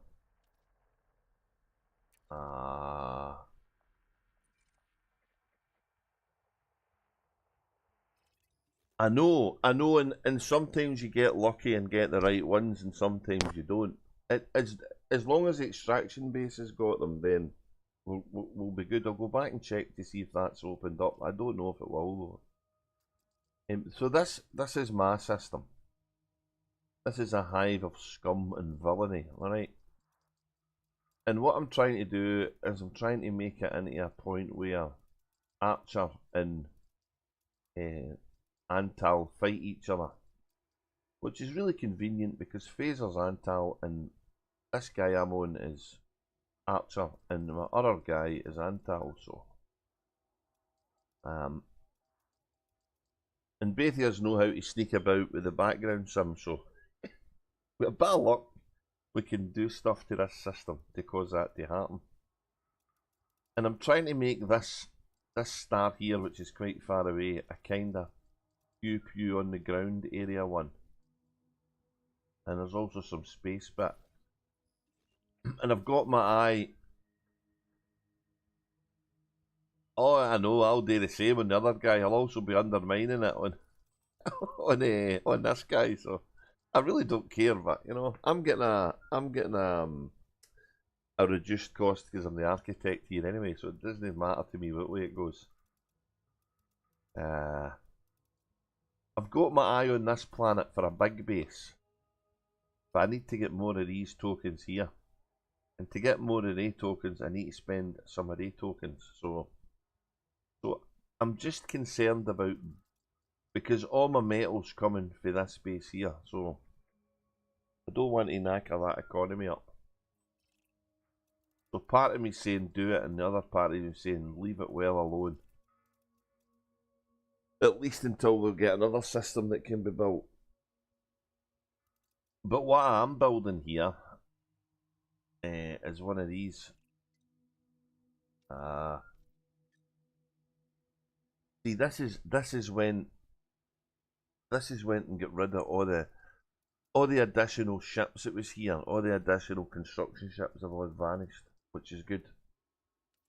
So this one here needs. By the way, that's a quick way to get to the point where you can review what you need for the station. Aluminium, steel, and that stuff. I don't know where to get battle weapons at all. I think I need to go for the mega ship for that. But I'd like to find out what we need to build. I'm guessing it'll be a military base, maybe. Which I think this is what this is. So that's to be finished. You see the pattern, guys, don't you? Titanium, aluminium, and steel. They're just they're just a pain, really. And I've also got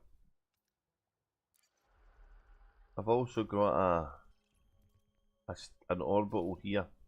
So this is an this is an orbital farm, right? And the reason I never put it around a planet is because all the planets were ice worlds and would debuff any agricultural stuff. So I put the farm around a star, then that way I'm hoping it'll not get debuffed and it'll get the benefits for the pristine reserves that's floating about the system. This is what we'll see. So it's a food producer and supplier, and it ended up getting called Morrison's Progress. I don't know if you get Morrison's in America, but Morrison's is a big superstore out here, so I thought that was pretty fitting. The other one that was funny as well was this is a high-tech base. So I can't remember what room. This is either a relay or a communication, and this one is either a relay or a communication. I don't know which. That one there, that's the name that that's the name the game gave it. So it's like some kind of old-fashioned 80s reality chat show channel. Love Vision.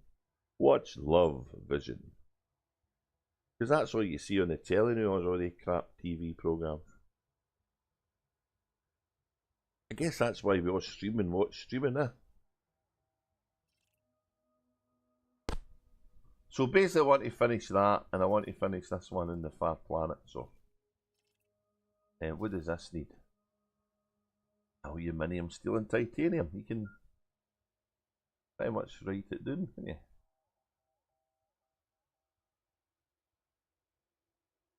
So I've been picking away at these as I've been doing the other systems. But I don't know where to get some of this stuff, so let's take a meander to we'll go back to that new base. Look, it's there, look. It's actually saying it's the base. But these, look, these ones are inactive. It's weird. It's weird how each system is different. That hasn't disappeared, that one. Oh. Let's go check the new base out.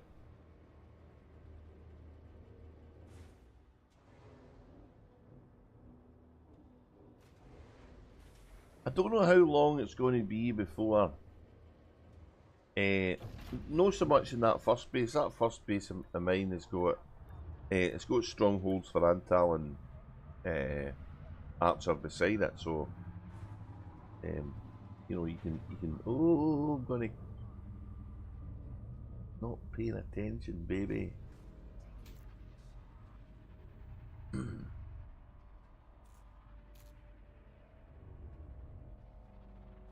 Hey, what's going on? Why am I not going forward? Why am I not going back? I'm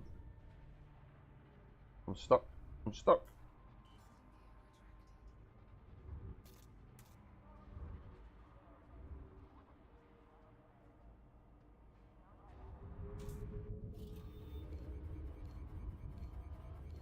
Oh, let me out and I'll not get shot. Don't find me. What a fine, damn it.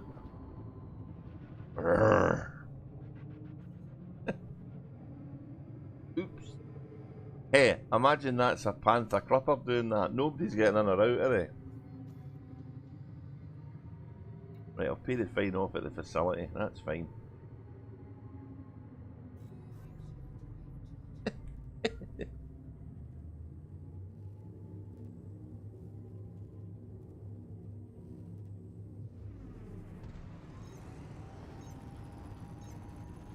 So what I want this to have is metals, right?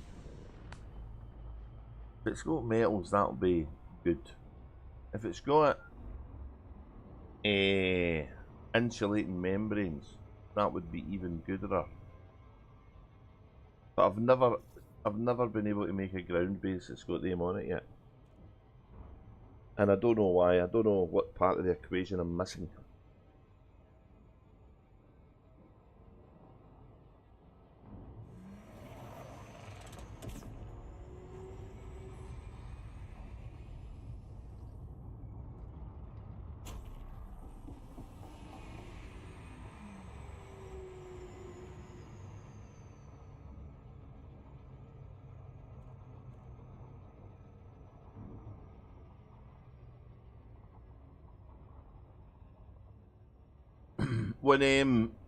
When Dark Star gets on, we'll get her to land here and go and have a look at the links. You'll be able to see them with one of the tabs. I don't know if I can. I'll go and try, but I don't know if I can.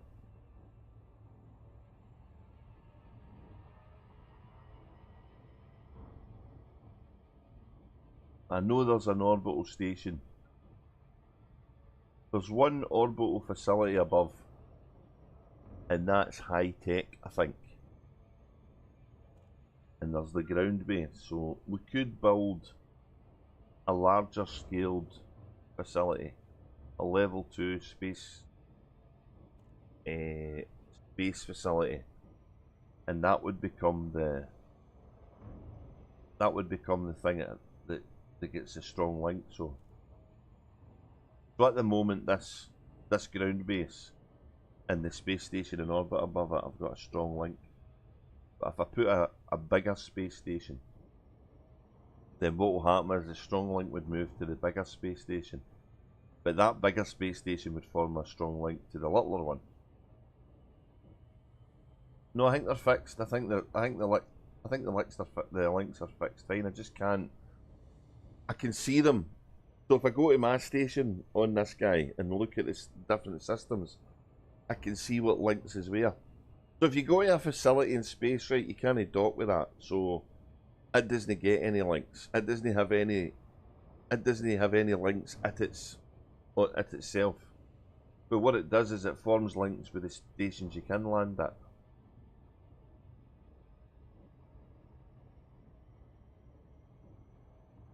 So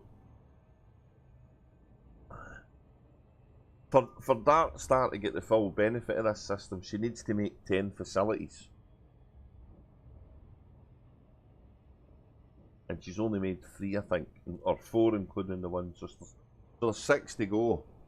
But you have to be careful what you build so you don't break any of your main strong links that you might want to hold together. At least that's the logic as it appears to me, and as in basic terms as I can explain it.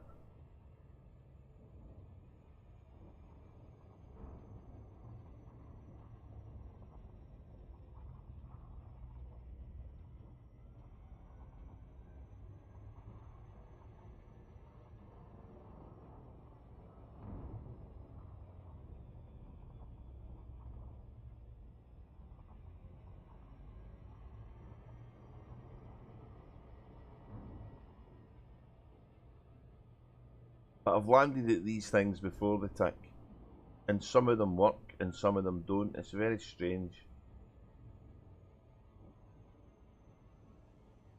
But this is the only thing here that can have, at the moment, the commodities on it, because I've no built a space station we can land on deliberately.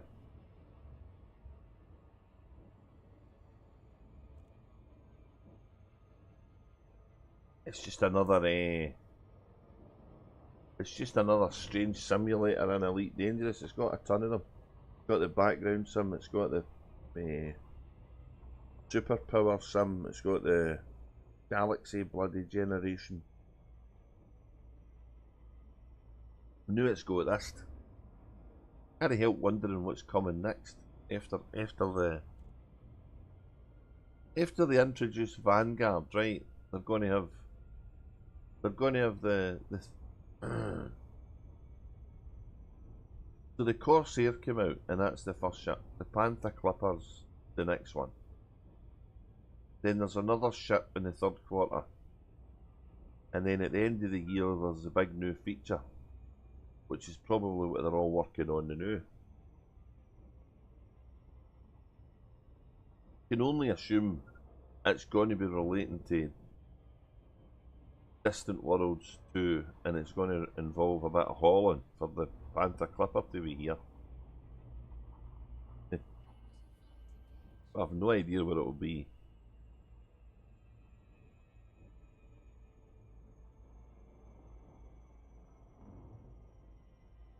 Why don't they? Oh, yeah, there's a new feature coming. So the new feature they talked about last year was colonisation. It obviously fell off the plan. They never had the time to implement it, so, which was a shame. But given what's happened this year, it's maybe not a bad thing. So last year we got the 4 new ships: Power Play 2. The Thargoid War was raging on. The end of the Thargoid War. The SCO drive. Oh man, a whole heap of stuff happened last year. And this year looks like it's going to be... The big news of this year so far will be the Panther Clipper. That's something people have been wanting forever.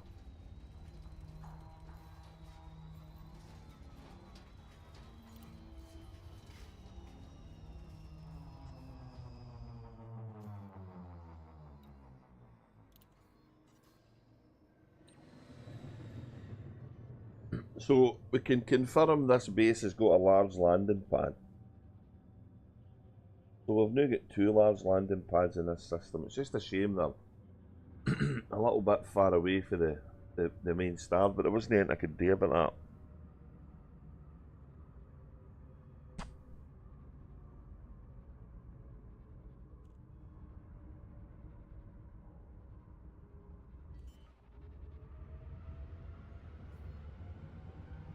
I think with what we've built, that should be 3 tier 2 tokens and 1 tier 3 token that Dark Star should have.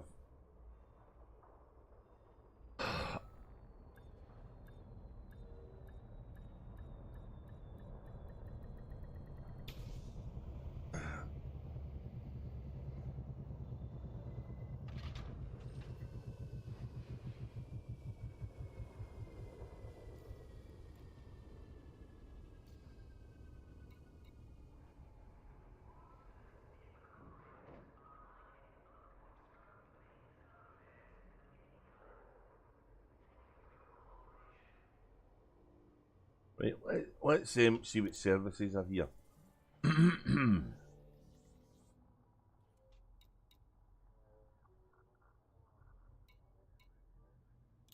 Oh. So we don't have a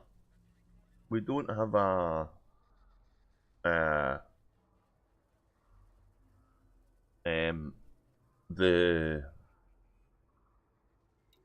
refining dude, right? We don't have him, so we're going to need to put refining somewhere on this planet, and that's fine. She needs to build another. Needs more tokens anyway, so.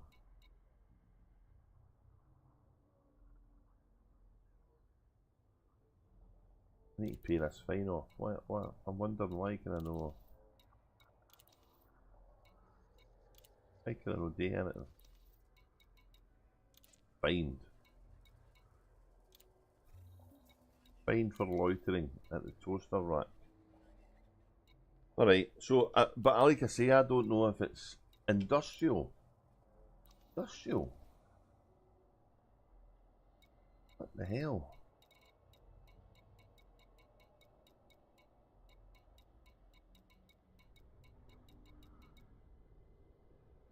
Industrial? How the hell's that?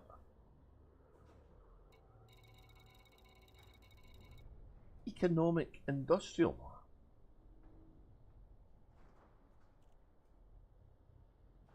Huh. That's not what I was expecting.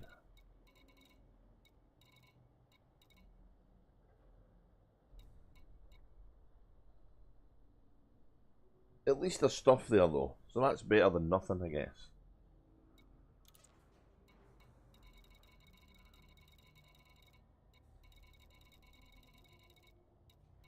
And there's a profit in retail. Hey.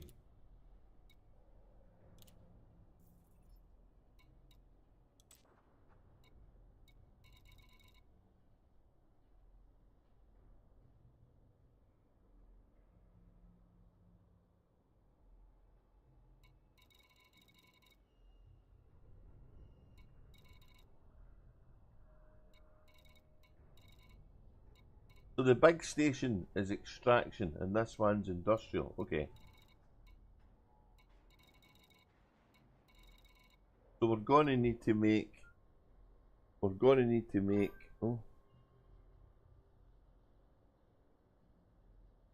No, it's not what I expected, but it's not the wrong stuff because it's stuff we need. We can't get that at the, as long as it's stuff we can't get at the main base, then we're good. But like what we're needing to do is we're needing to get metals here if we can. So if we build a refinery, if we build a little refinery station that'll link to this, as long as whatever we build in this on this planet is no as big as this facility, this will be all the same. So if we build something that's the same as this one will still be the lead facility because that was the first one built. I was hoping for metals.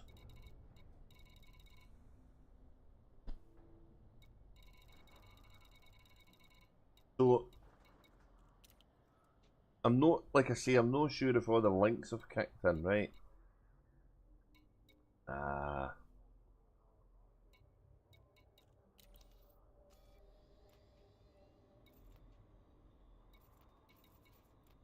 We've basically got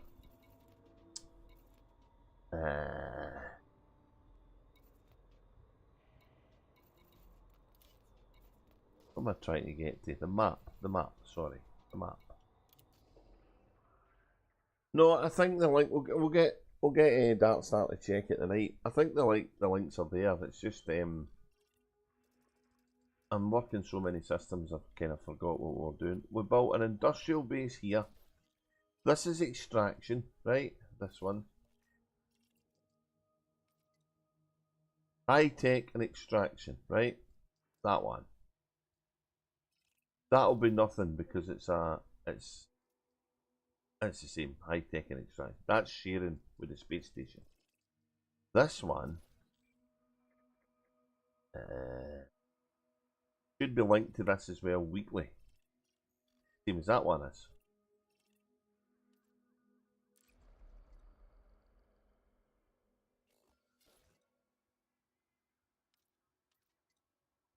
So it's high tech and industrial. So what we need to do is we need to link on the ground a refinery, because that one and the refinery will get a strong link to each other.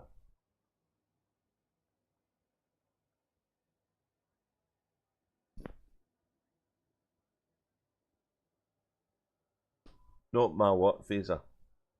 This is Darkstar's system. This is her system. Darkstar R. So the links are working right. When you're the architect, you click that button, you can see them all. But I know what they are. So this base has a weak link with this thing in orbit around it, which is high tech, right? Yeah. So that's why it's got the A2. And this space station here is extraction. And it's got a weak link with this fella here. And this fella here. So we're needing to put on the ground on this planet. Oh, we can't. We've only got one. Damn it. That's as much as we're going to get. Okay. Orbital construction. What's that? Alright, that's gone, right.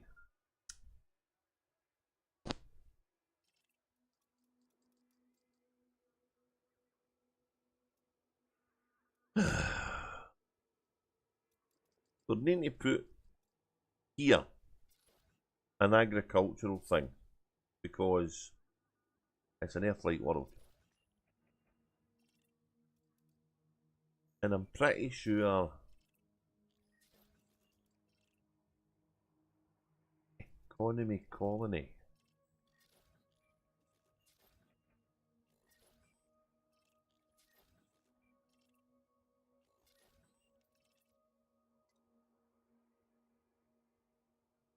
High metal content. Hang on. I need to check my notes.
Planetary Port Industrial. No, that's right. That's right.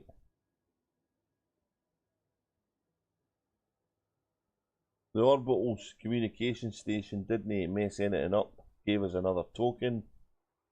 So we're kind of where we are. So what we've got to do on that planet is we've got to add a refinery system. A refinery system. Let me get a bit of paper and a pen, and I'll write that down so I don't forget. Refinery system. I need that somewhere. There was other patch notes, wasn't there?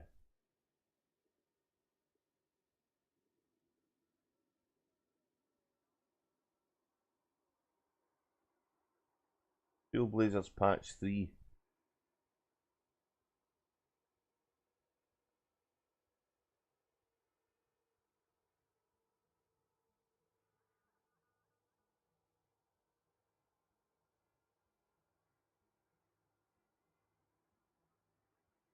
Oh, that was the orange Sidewinder disconnects.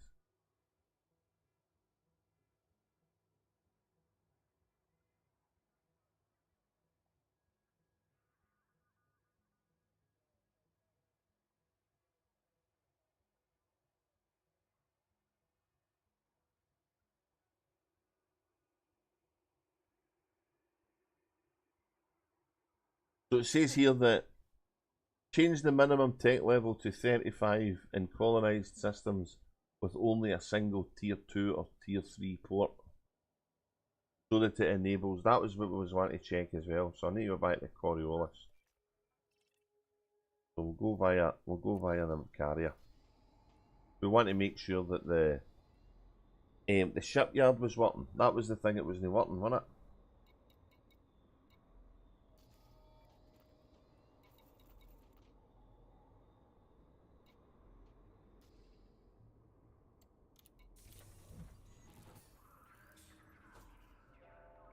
Why is it whenever I stream I end up having 8 million windows open? It gets right confusing.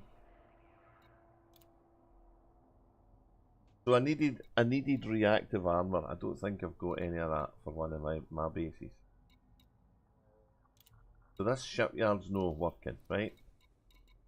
But the other one should be. Ah.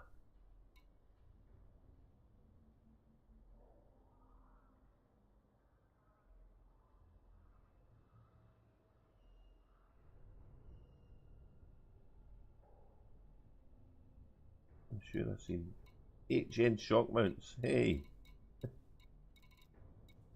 that's for one of the engineers.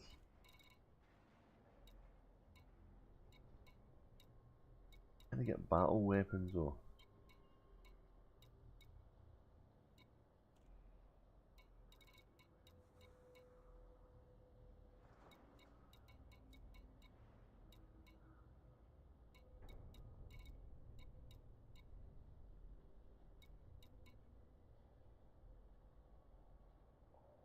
How can I get reactive armor here?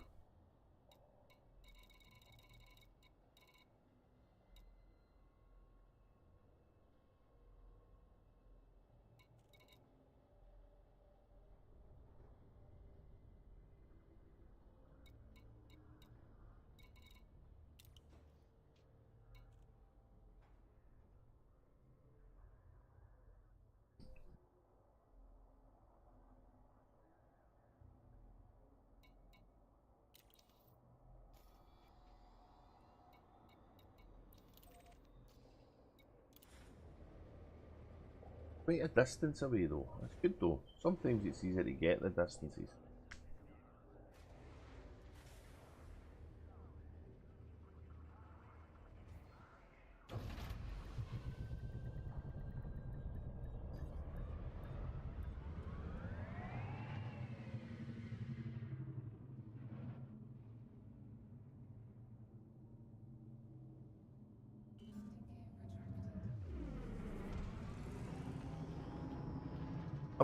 I thought that the base would have got the extraction stuff for the Coriolis, right?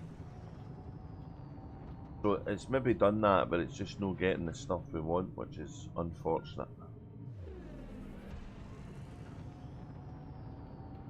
So we have to build a refinery on the ground somewhere that'll get a weak link to that as well.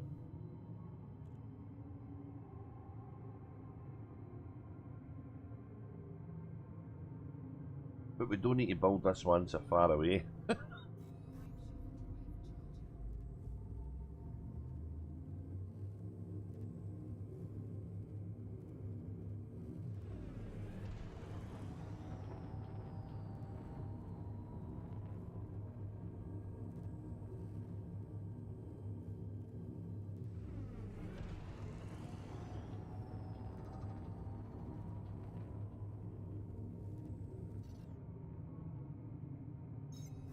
Oh, I need to go up a bit. Right, okay. I see.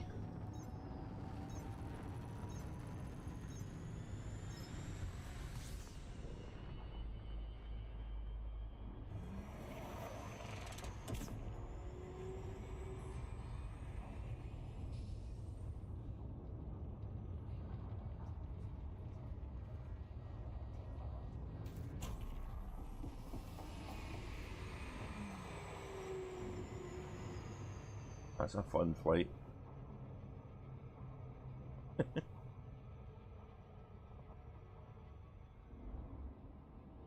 I was wanting to check the spaceport was active in here. That was what I was wanting to check, wasn't it? Because it should be, because this is a big base. This is a tier 2 one.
Shipyard.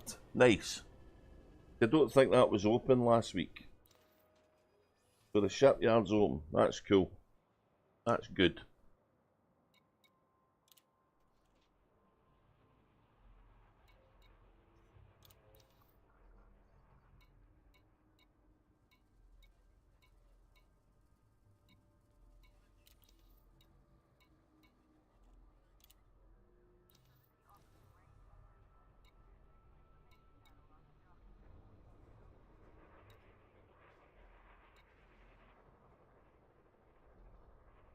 Oh, hang on.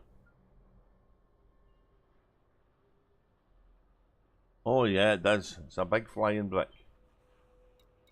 You'll get the hang of it, don't worry. 3 metals. We're getting metals here, they're just not the right type.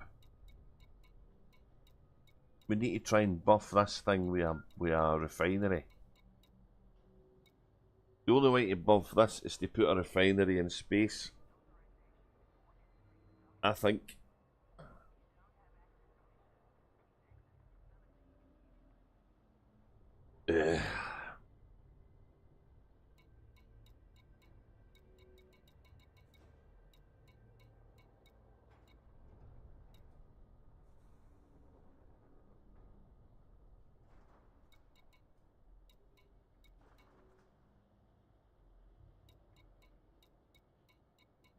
That's got technology as well. I think we've covered most of the minerals, most of the technology. Not too sure about the industrial stuff. I didn't have a proper good look. There's always metals. There's always something that's hard to get. And there's no any water, so... But that's fine, that's doing the agricultural, so...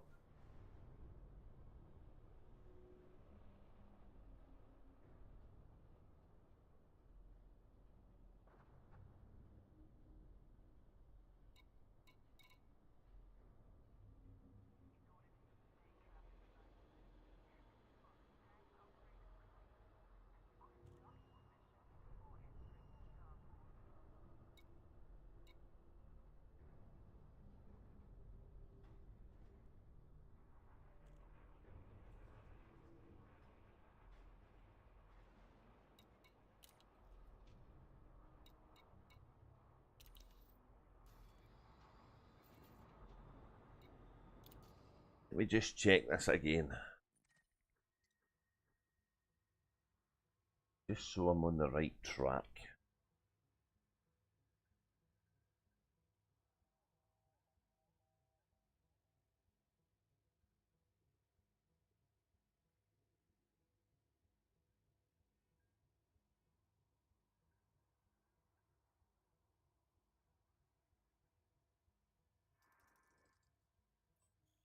So that was a high metal content world with pristine reserves.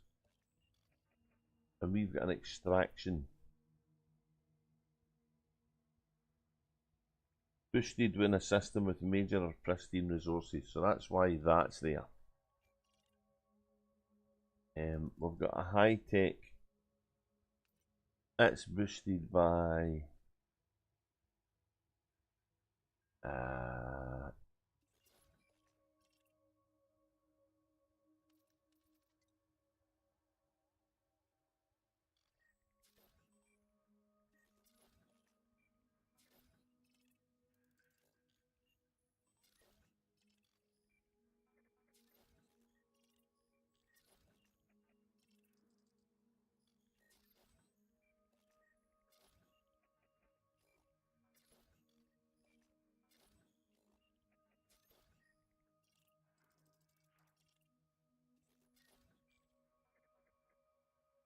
what's that? So it's an ice planet, I think this. So the high tech's there because it doesn't get debuffed. You can put a high tech thing anywhere and it doesn't get debuffed. And Ice World's buff.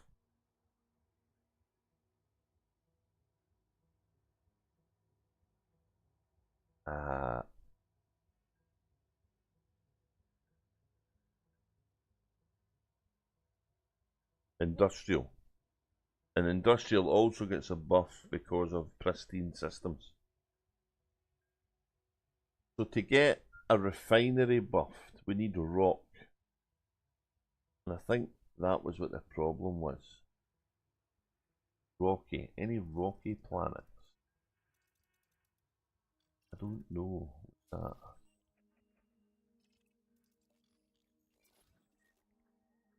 So we're going to need to put a refinery over here.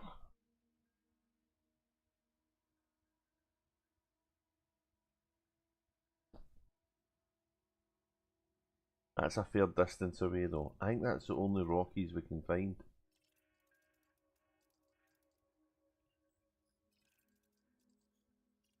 So if we put a refinery on the ground there, that'll share a link with this fella over here.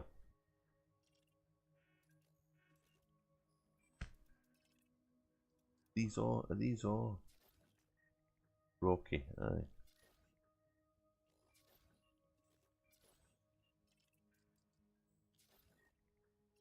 We don't have any. Rocky Ice Worlds do both. We don't have any. What's that?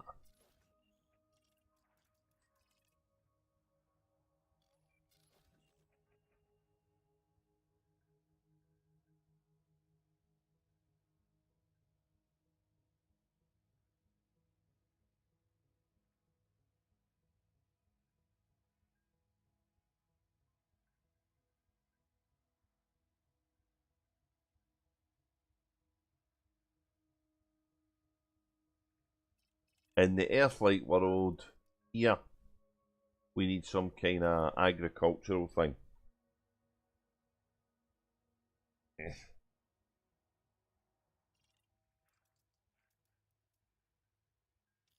Sorry, I need to check the.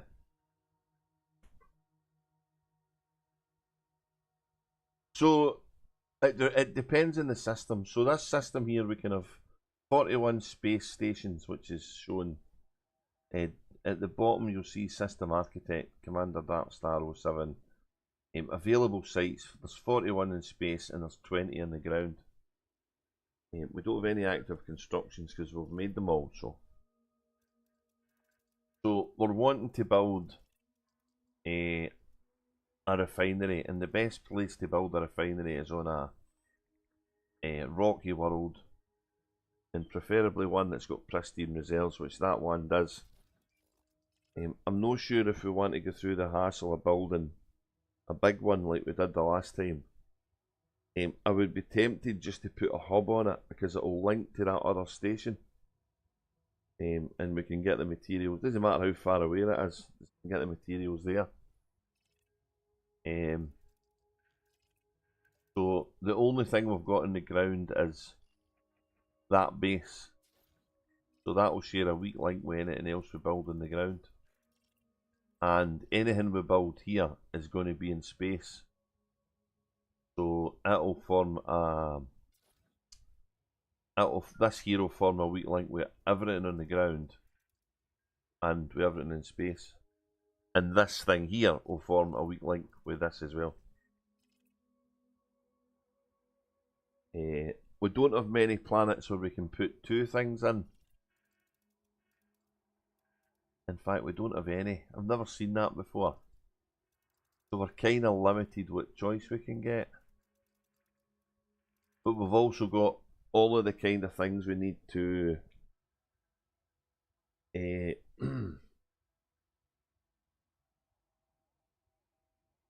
get the most out of them. So I maybe messed up here no building a station. If I'd have built a station here, it could have been another place to land, but there isn't any point because these form strong links, right? This will be a strong link here. This is only ever going to form weak links because it's only orbiting itself. What's this? What's this here? Oh, there's a rocky world closer. Ah, right, okay. But we can't land on it, so here we go. So if we fit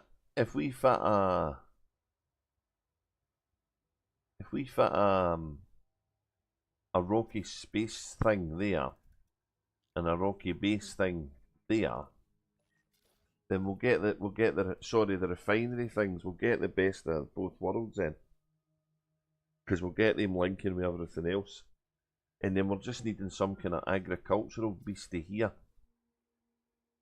And I really do think it needs to be a Coriolis again or a big landing thing, but I don't know. Two little hubs on the heavy on the buy-in.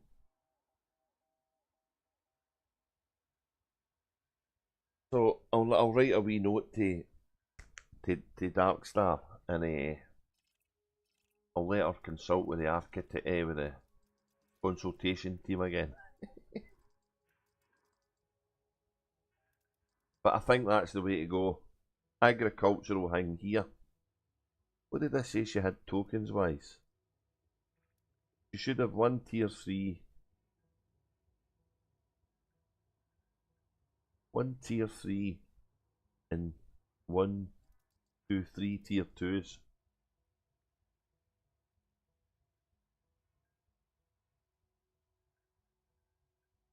Six tier 2s.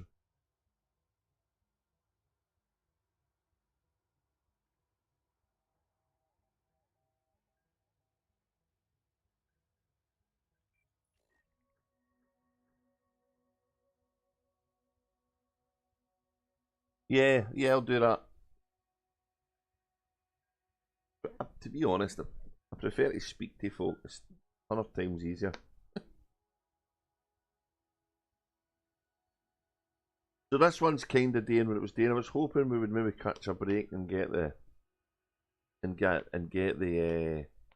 refinery vendor, but I think we're going to need to force its hand by building a weak link up in the air or in the ground.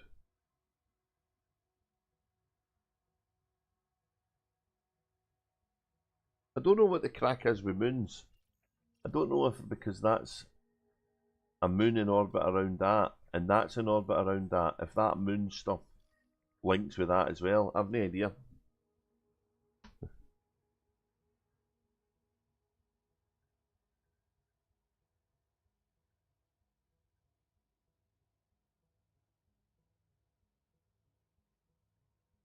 That Earth-like world, right?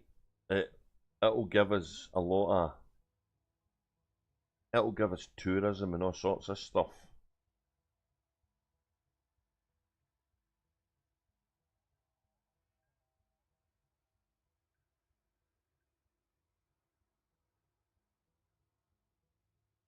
High metal content worlds. They buff extraction.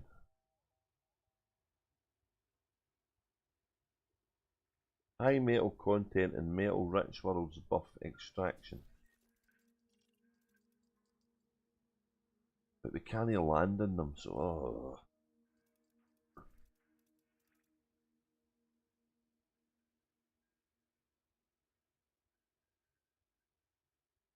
So I wonder if we could force stuff in here through base station links.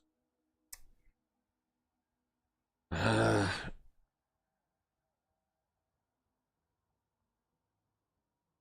high metal content is extraction, but Rocky's refinery. Icy's industrial.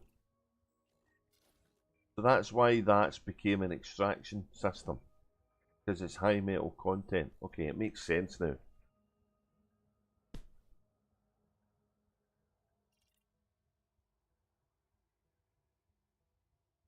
Swear to God, every time I read this, it's like reading it for the first time.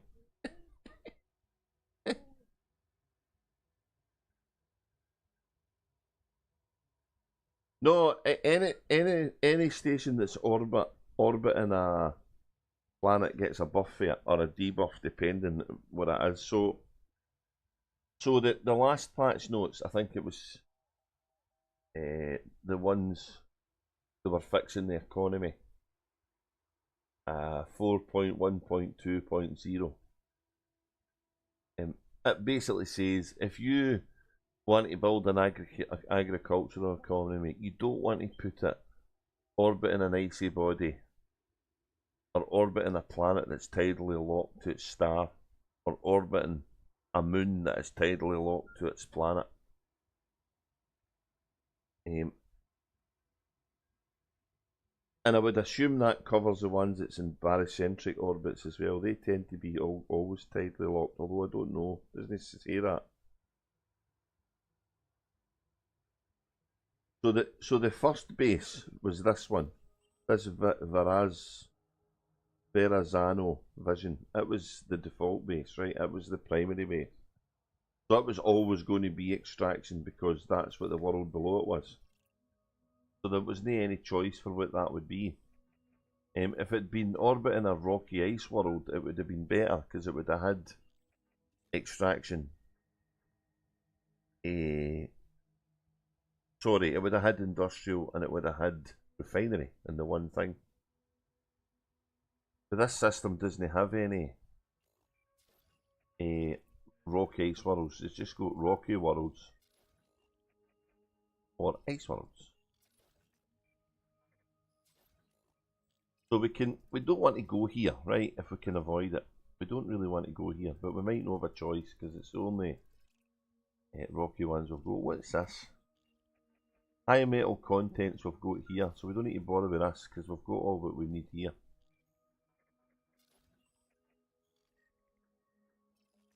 High metal content worlds.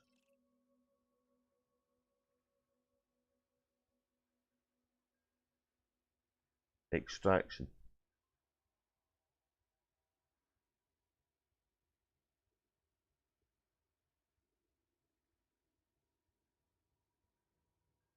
High-tech economies are boosted by ammonia worlds, Earth-like worlds, orbiting bodies with geologicals or organics. We don't have any of them there. We could put high-tech here, but oh man,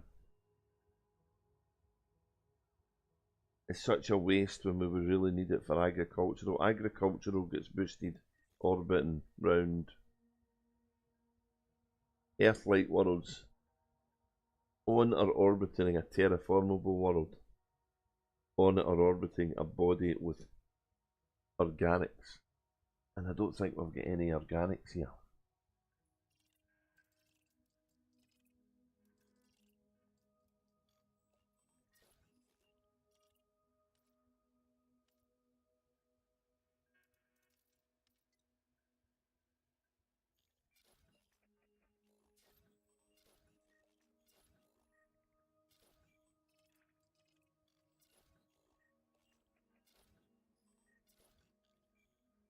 Geologicals.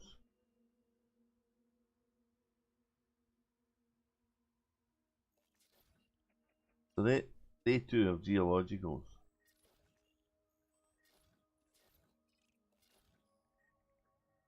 Okay, geologicals.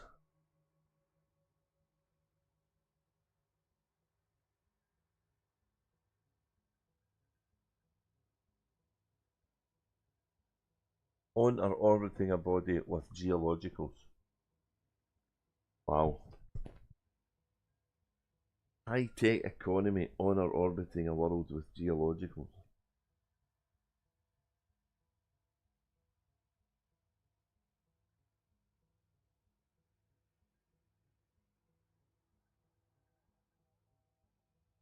There's quite a lot of options. This is the problem. And you don't want to break what you've already got. That's the issue. So, but somehow we want to get metals to the to that ground base. It really already should have extraction as part of its deal, because it should have a weak link to the big station, I think.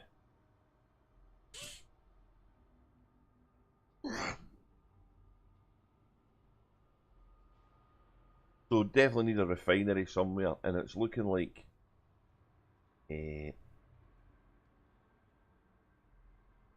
boosted by systems. We put everything's pristine. We need to put one in the ground somewhere. But that geological ones is looking good.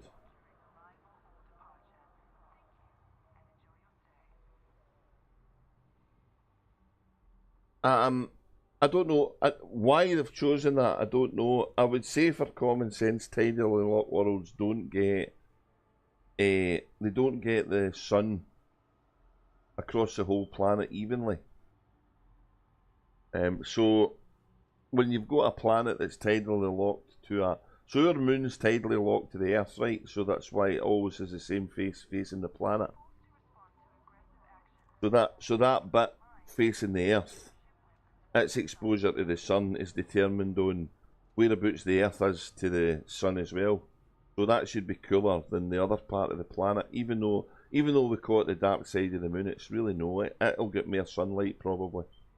So that bit facing us is going to be affected the sunlight. The moon's orbit is tilted because the Earth is tilted, so it's spinning round us, and sometimes that side will be facing us and it'll catch some sunlight and sometimes it won't. So I think that's why it's detrimental to that kind of stuff. I mean, you would think in a society in 3311 they would have figured out how to put artificial light in that would give them what they need, but I guess they've had to put in some logic so that it's you just can't plant anything willy-nilly and stuff. I'm beginning to think geologicals is where we want to put the refinery after what I've read. And it's the only one, the only system I can see, so. Oh, Dark Star will be delighted our geologicals are playing a part in this, I would think.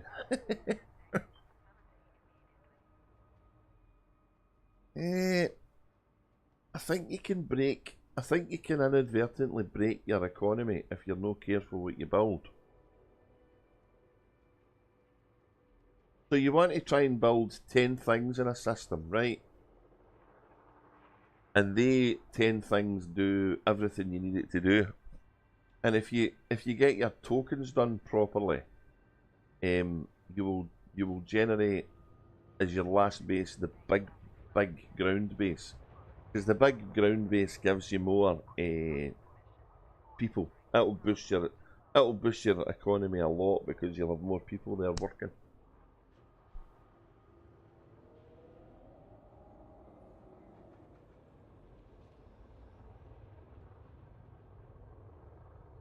But we're wanting this as a stepping stone, right? We're wanting this as a place we can go for resources that saves us going back to the bubble as we progress along the bridge to Witchhead. So if this one doesn't have metals, but it's got good stuff that we've already got and we don't want to break it, then we're as well moving on. I definitely think sticking something agricultural above the earth-like world is common sense. Because water, foodstuffs, fruit and veg, a whole heap of good stuff can come there. And we don't need the quantities as much as we need metals. In other words, we could pick them up on a Type 8, I think.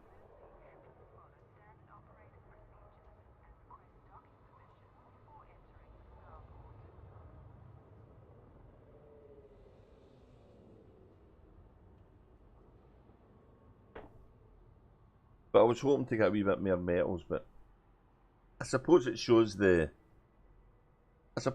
logic is kind of working, eh?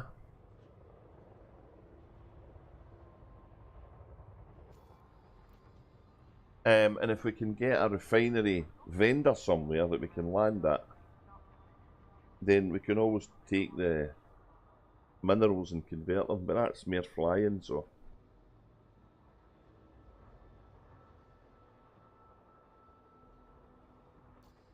Can't remember the next system on the link. What was I going to buy here? I was going to get stuff to stick it in a carrier.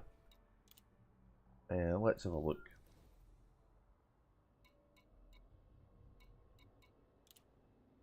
Let's buy all of them.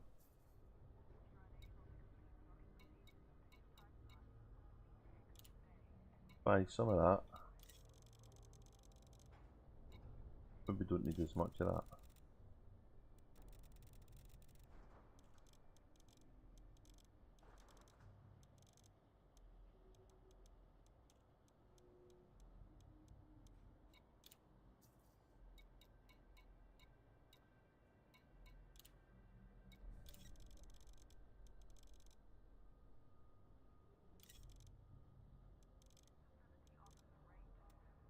Oh yeah, yeah. Oh, I never got out, did I, at the ground base? Yeah, hang on.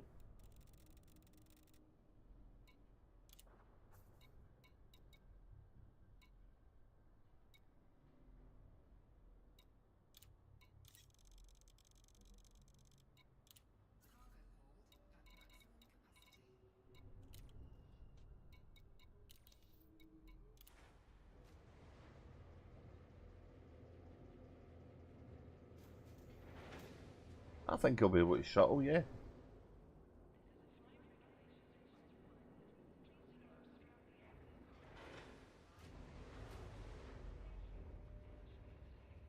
We'll have a look at the missions in here as well. I don't think this was spinning the last time we were here. It looks to me like it's all revved and ready to go. The Odyssey offers long range and short range shuttling. I'll show you. Oh, this is a long run.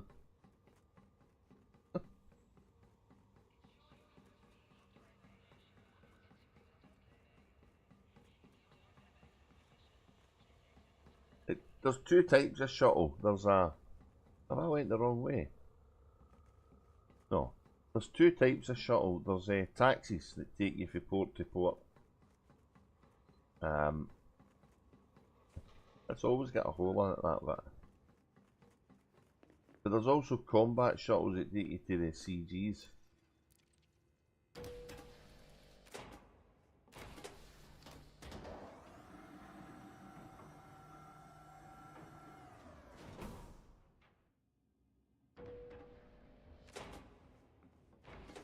Hey, we got a working base here, guys. We got a working base.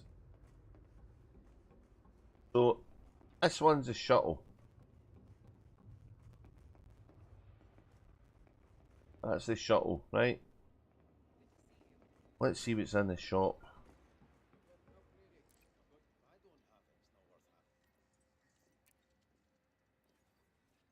Oh, there's suits. Oh, there's a suit. Oh, Jesus. That's a good suit.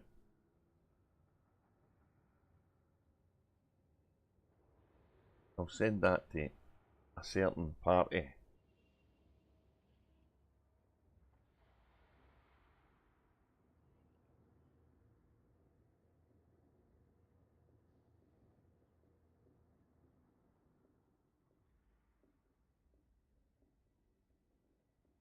That's nice. Faster regen. What kind of weapons is there? Ah, nothing worth getting there. Okay.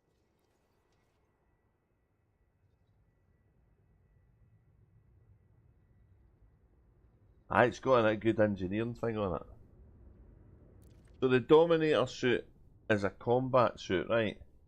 And it's got a engineering mod that gives you your shield back quicker. So yeah, that's pretty good.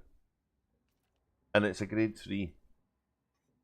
So it's 2 levels up for that one with an engineering mod, so yeah. But it's going to cost you 11,250,000 credits. Suits, paradoxically, can be dearer than ships. I know that it sounds a bit weird, but that's just a fact. But ground combat can earn you a lot of money.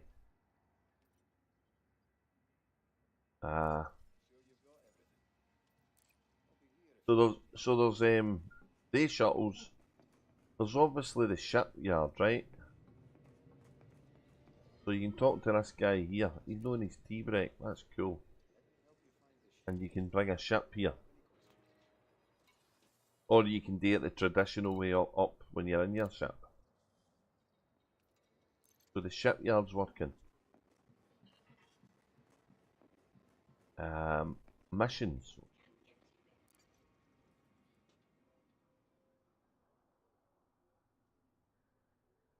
No, that'll stay there till somebody buys it.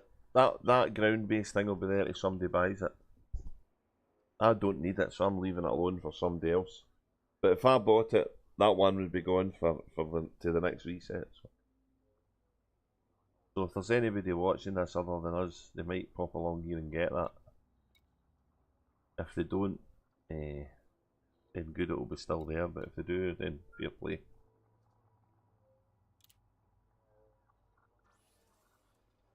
See what kind of missions we've got.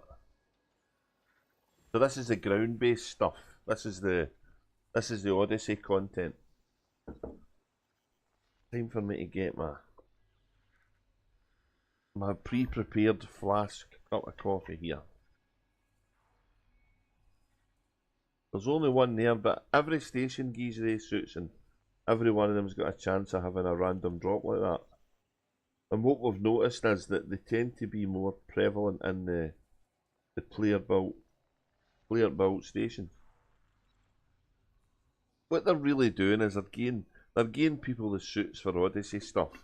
A grade 3 suit's more than enough for doing the ground combat and stuff in Odyssey. A grade 5's better, but a 3's fine.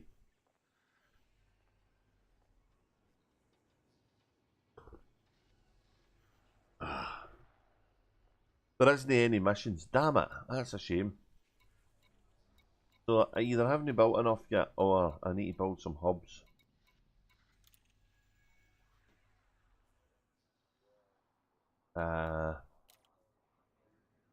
So this is the taxi, right?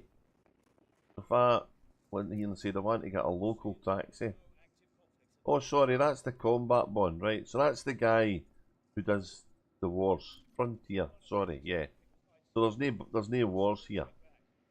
But that's good, because if any wars start in this system, you could come to this guy and participate on the ground combat. Look at all these punters all hanging about. This is called Vista Genomics.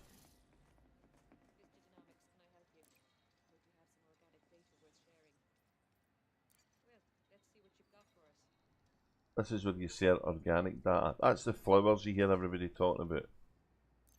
That's good money. I might get some of them later and show you. And then over here's the taxi. So if I say I want a local shuttle, I'd like to book a local shuttle. It'll open up the system and say, where do you want to go? I've probably only got one option. You can't get a shuttle to a fleet carrier, but I can go for that base here to this one here. That's the bio stuff, the Vista Genomics, aye. Select a drop-off point. I could take a shuttle to that station I've built there.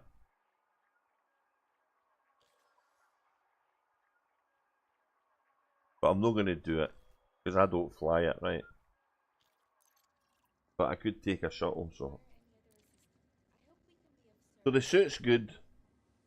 The economy's alright. There's no missions yet. I don't know why that is. Maybe that will spin up. I would have thought. Or I've just not built enough stuff.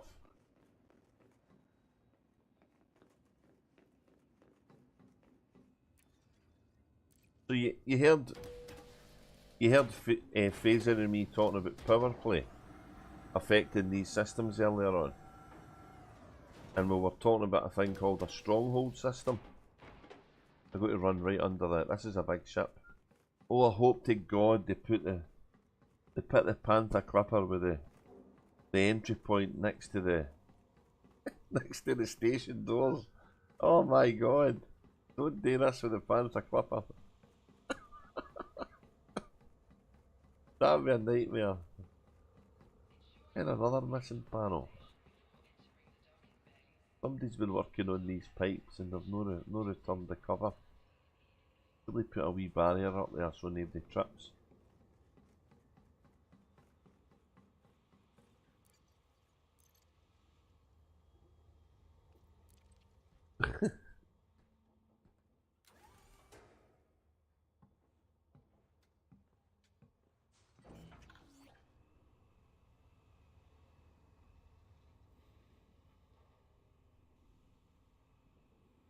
My God, we're 3 hours in now, guys. Jesus.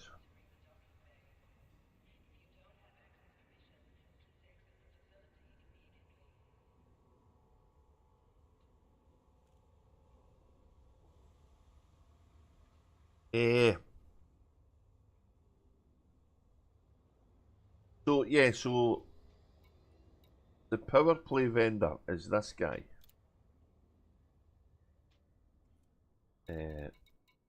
And every one of these stations has got one.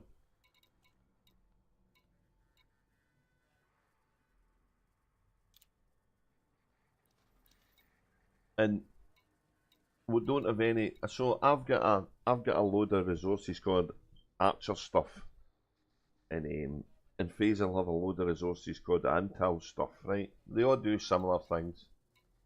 But I can't collect any in here because I need to take it here. But I don't have any power play systems close enough to actually make this work. So I need what's known as a stronghold system to claim this system. All of this stuff here is to do with the ground stuff, right? Oh, I've got stuff I've not actually handed in. Arterious sector. That's my base. I must have been doing some ground stuff at my base.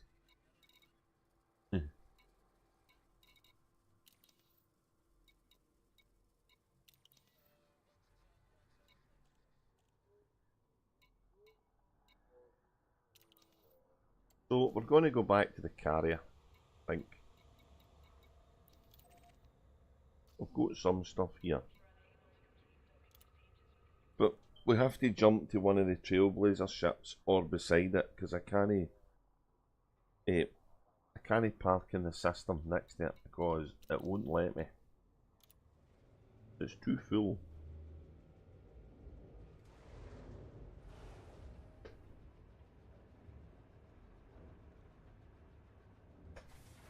So this is good. This space station port been working means that people can leave ships there.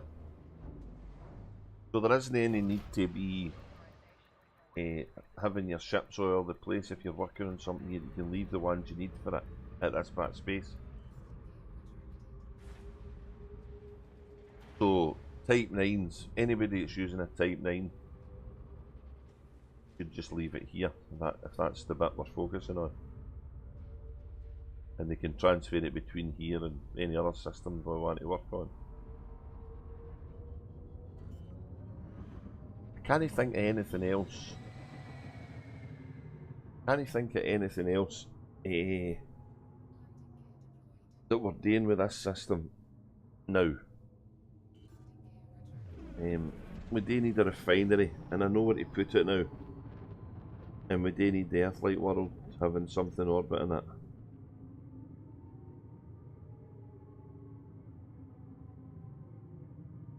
No, you can get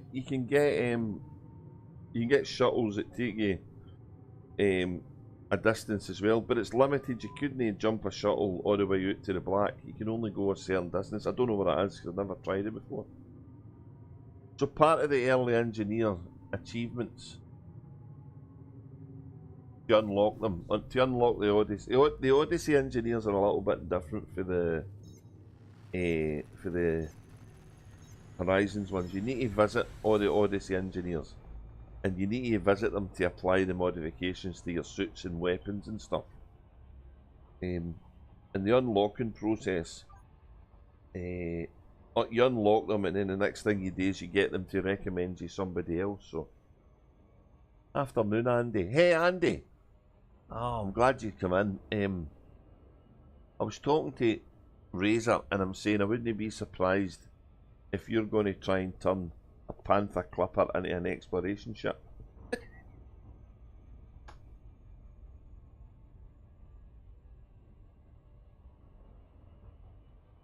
So I'm wondering what you're thinking.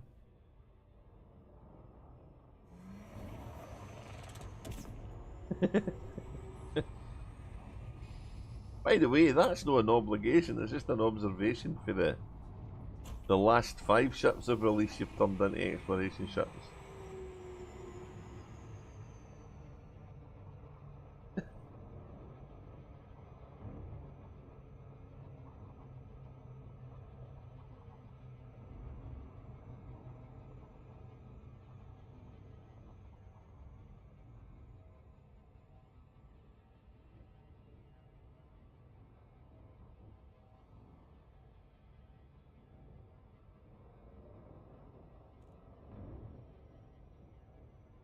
A Panther Clipper, by the way guys, Andy's on YouTube, right? A Panther Clipper for exploration.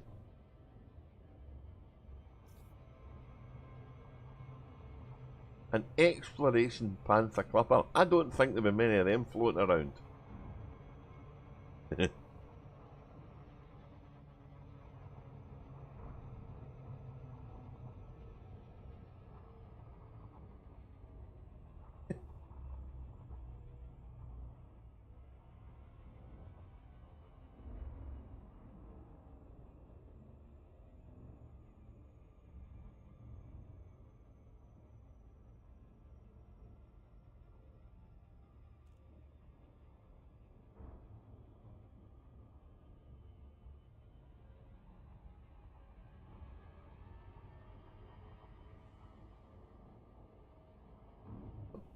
A Panther for what? Exclamation mad. Are you mad?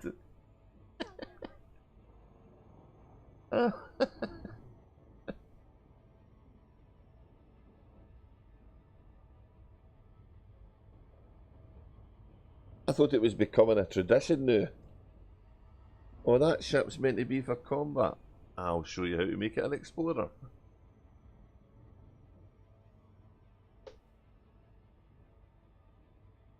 I wonder how many SRVs you could fit into a Panther Clipper.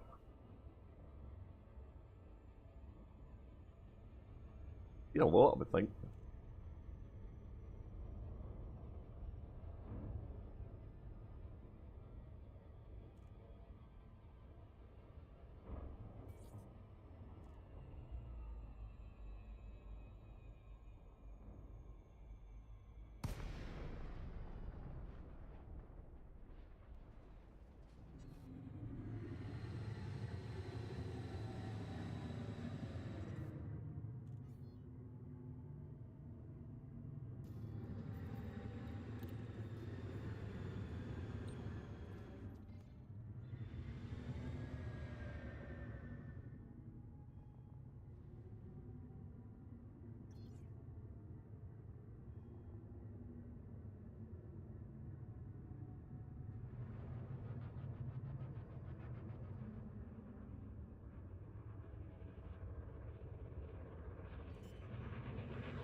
So I'm not sure what the best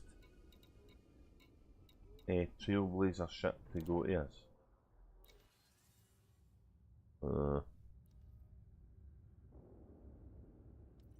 Probably the closest. Not that it matters in the carrier because I can always jump back, but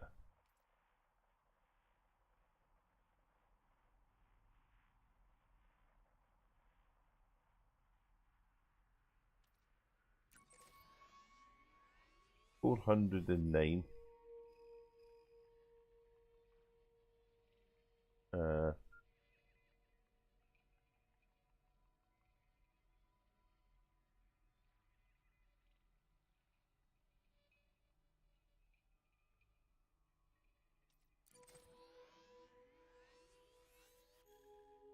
That's further away.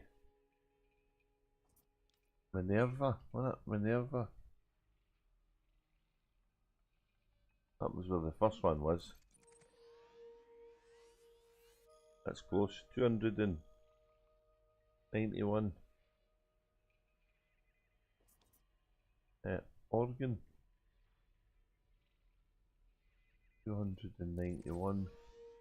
That's further.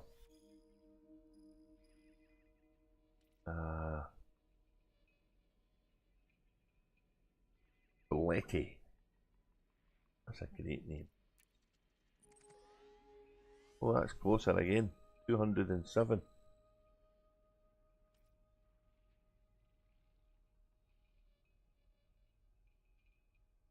Gobi. 170. Right, let's go there.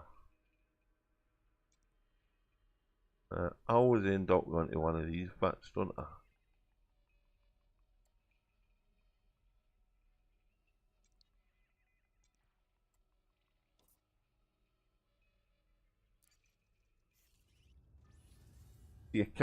I can't send it to Nagobi because it's too full. That's not expected. So I have to send it somewhere emptier.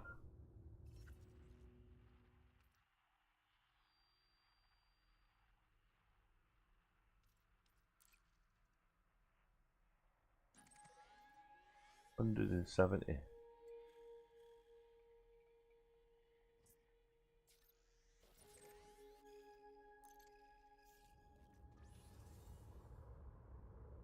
Sorry, somebody was writing. I was too busy jumping the carrier.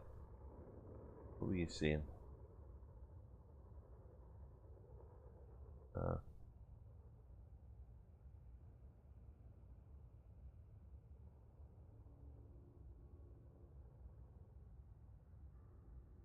I agree 100%.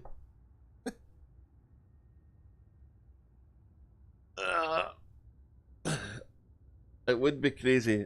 It would be the first time we've done something crazy right enough.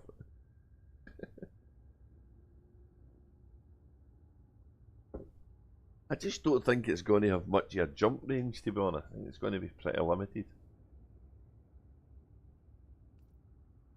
I had a video the day about the Panther Clipper. It's quite good.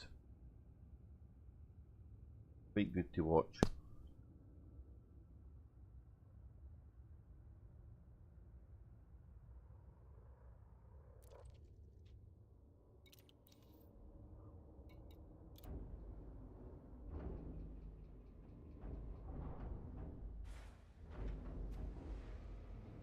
Oh, I've got the wrong one. No, I go to the side, don't I, in the can? I don't have the long run again.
Sometimes you get a better view if you're doing the stair, but you can see all the panels and stuff here.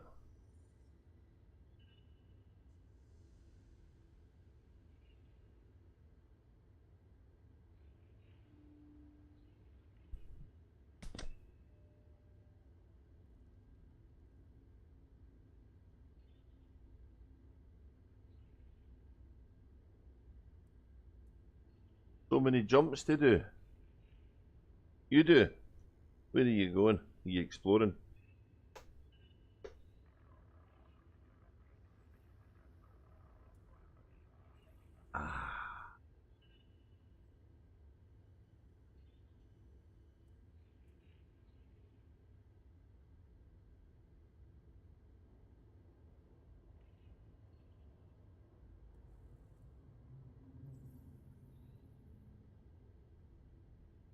Let me show you some of these nice pictures again.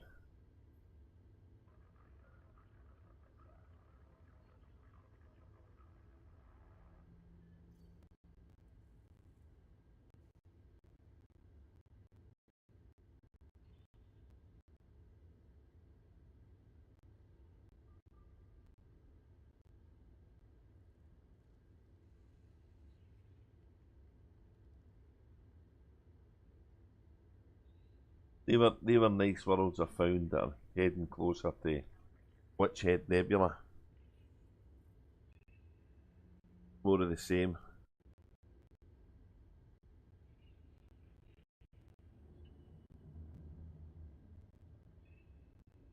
Ammonia Worlds, that's where it is. Oh, that was awful quick, sorry.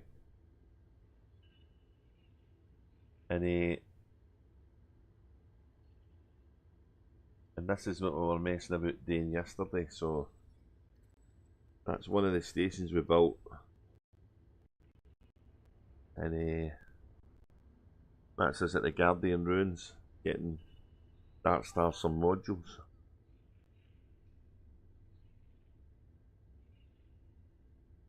I'll need to edit my timing for my image display a little bit. Do that again. There for a VOD I'm working on. I don't know if I'll publish it though. I've showed them a fair bit in the stream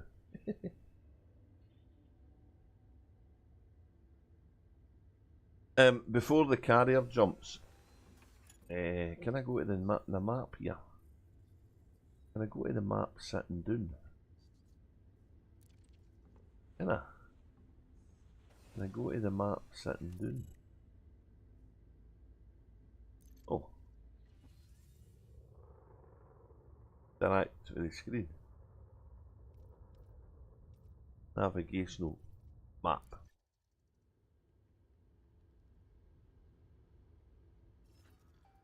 So this system was built a couple of days ago. We have moved on for it, right? I get rid of all the unclaimed stuff.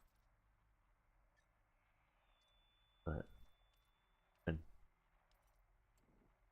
And you can see that there's Switchhead Nebula, California Nebula, right? So that one there was one that I picked up, and then I think there's another one. I don't know where that is though. Oh, going to be under development. I get the feeling it's one of these ones.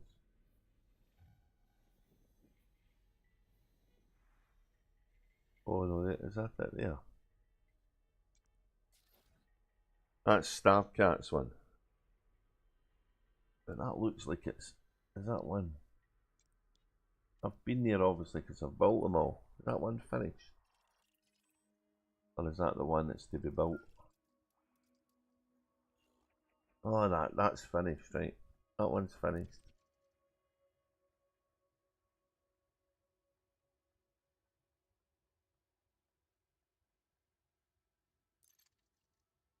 Lagging.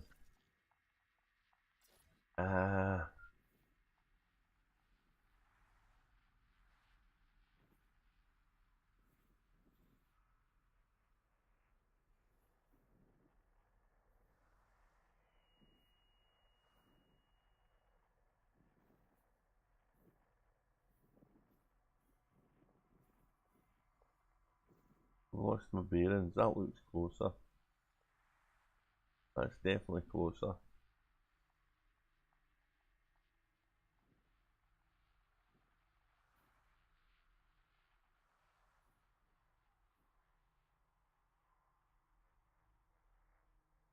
But we've got another system somewhere along here.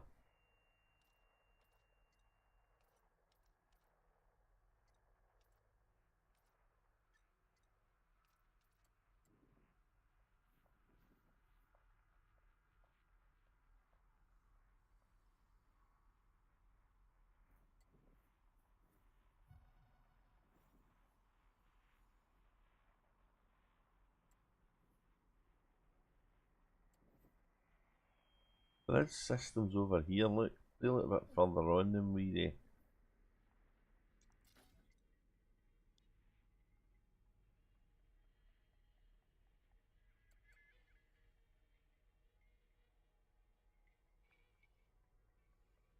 Oh, there's another one, look.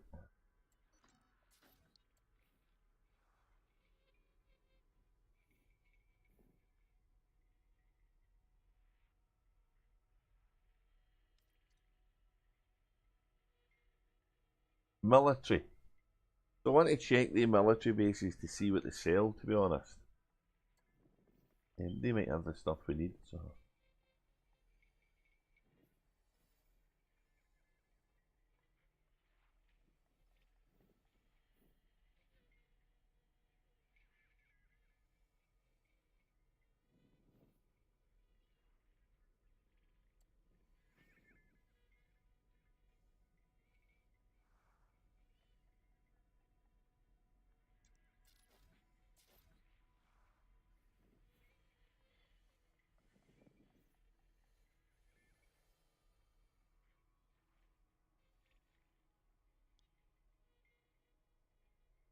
Anyway, we're heading down this way, which is a lot of stars to see. But we get to a point where we start getting this permit lock stuff. So that's a problem, but there's not a lot we can do with it.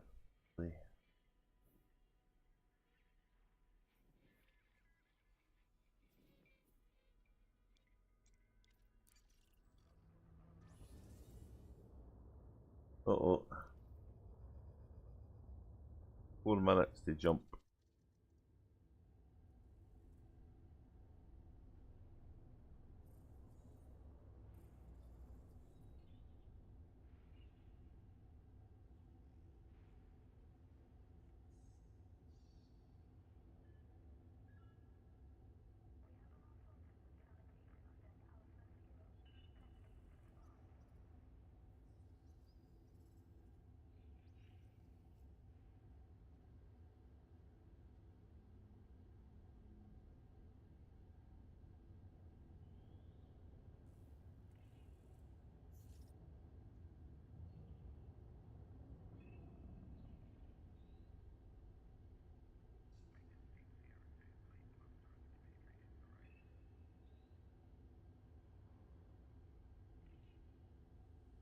That's an engineer. So that's the witch-head engineer. That witch-head engineer was put in the game. When the Thargoids started messing about where Professor Palin was when he was in Maya, they introduced a new engineer. And then after the Thargoids kind of obliterated Maya, the engineer, Professor Palin, he moved to Ark and re-established his base there.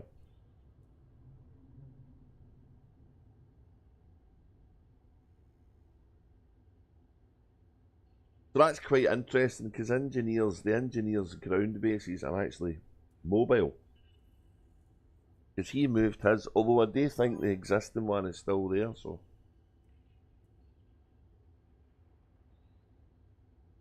There's an engineer out in Witchhead, aye.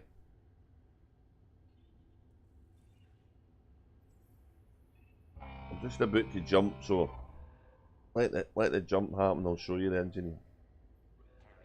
That's the same stuff that Professor Palin does, so I think. I don't mind when they added her.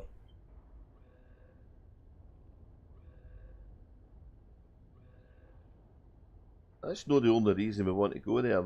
There's so much hardship about that area of space navigating because of all the permit lock stuff.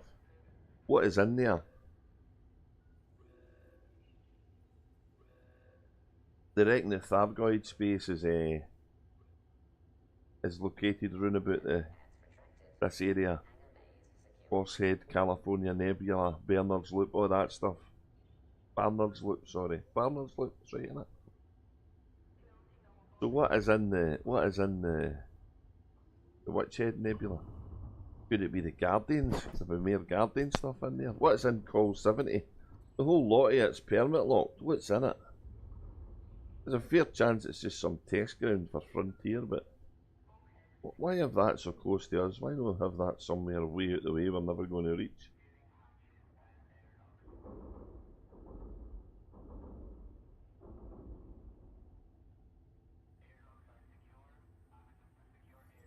And bearing in mind there's something new coming. Could that something new coming be opening up a currently out of bounds area of space for some reason? That'd be kind of cool. We still don't know what the 2 new ships are.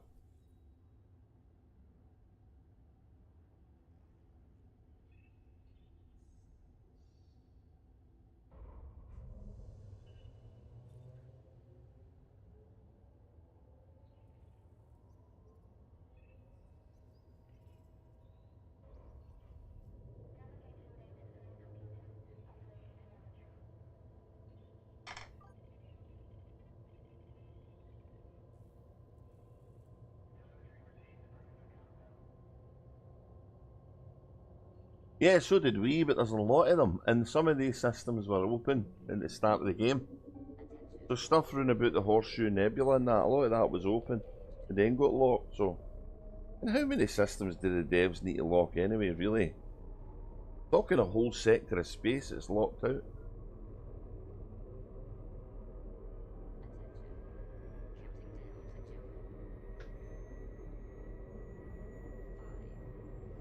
If they were developing new content they didn't want anybody to see, then that would be the way to do it, wouldn't it? Put it in the locked out systems nobody can get to.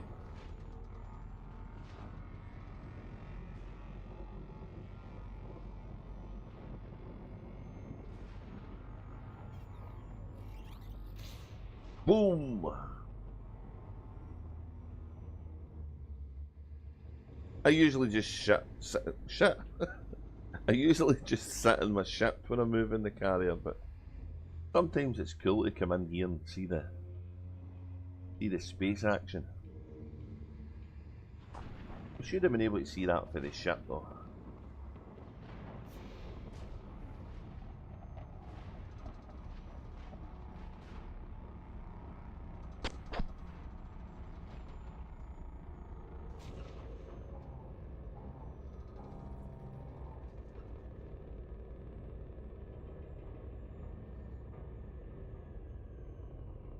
Ooh, we're in a funny colour star here.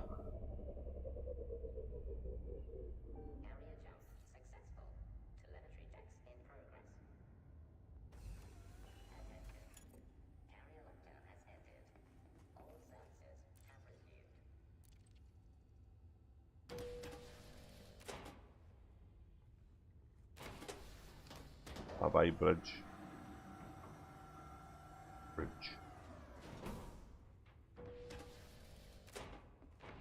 Call it the command deck, don't they? Command deck. Very aircraft carrier, I guess.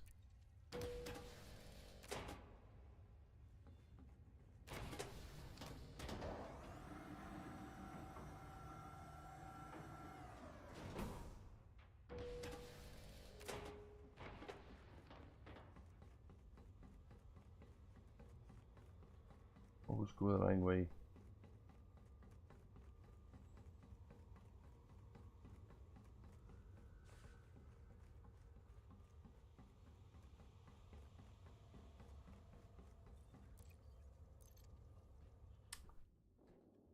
So I need to change my settings because when I jump to this other system, I'm looking for points of interest. And then when I come back here, I'm looking for fleet carriers. We have the fleet, we got stuff we need to put in there. Oh, we're full. I don't know, we'll get loads of them.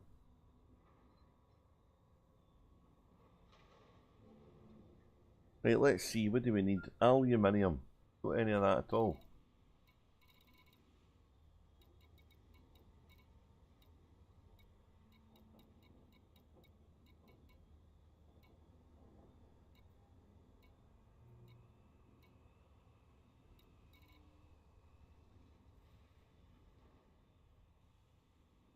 $1,551 aluminium we need.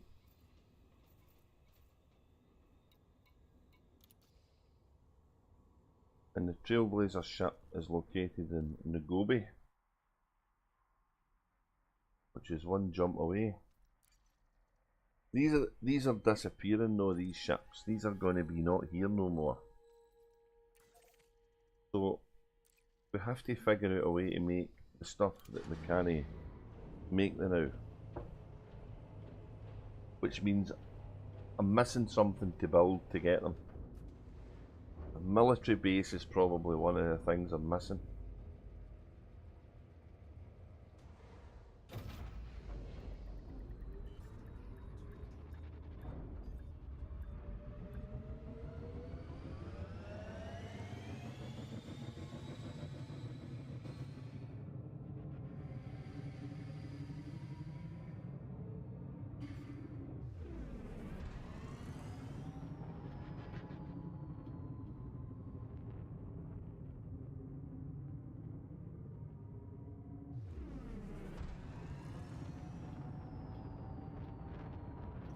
heading to the Trailblazers. I'm heading to the Trailblazers ship now, yeah.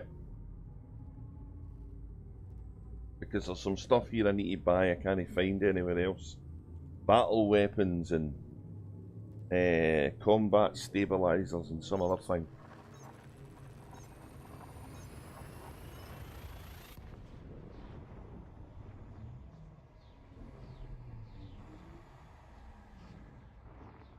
So we'll get some of them here. Hopefully they'll sell them.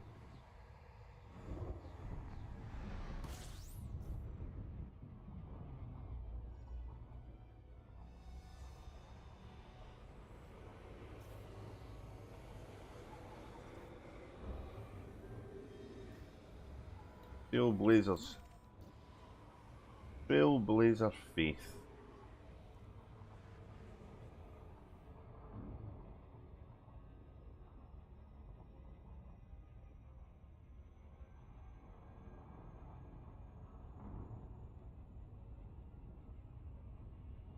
Basically what we need to do is we need to learn how to build an economy that is one of these ships. And that doesn't take 5 minutes.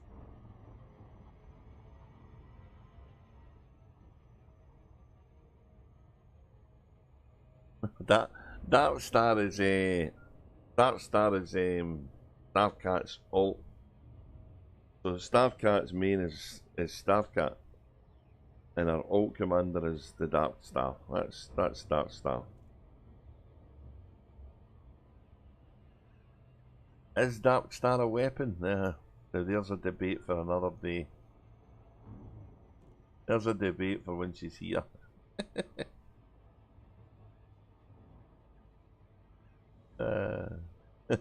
I wouldn't care to guess.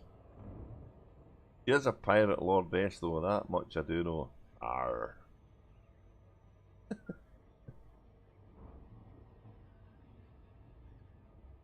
World of Warcraft. Elite Dangerous seems to be bringing the role player in with it. It's kind of disturbing, to be honest.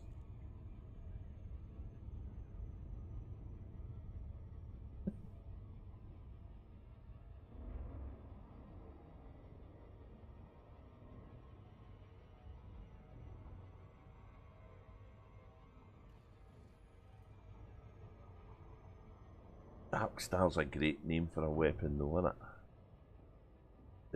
The Dark Star.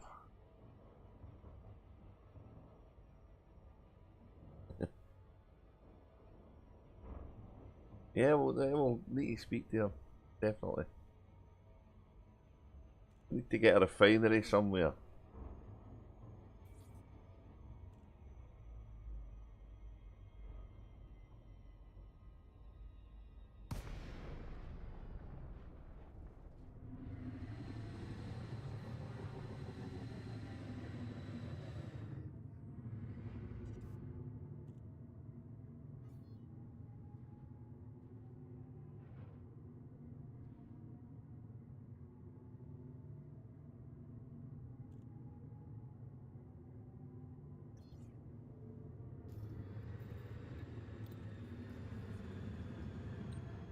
These are two fleet carriers that's just been rammed together.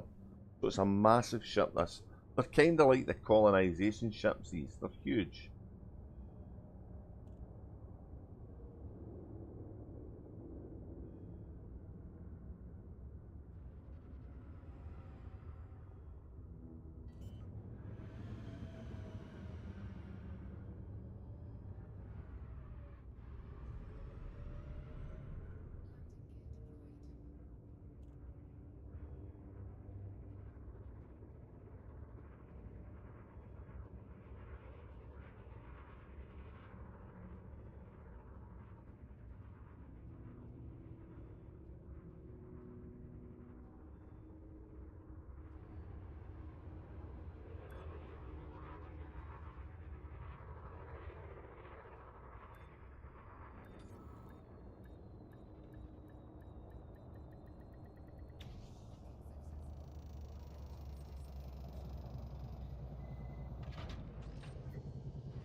So we need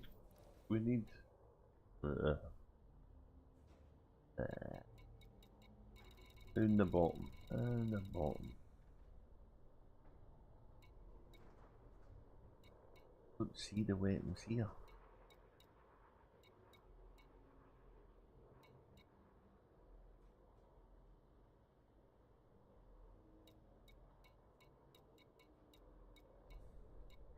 Titanium, steel, copper, aluminium. That's what it's got. All we need for colonization.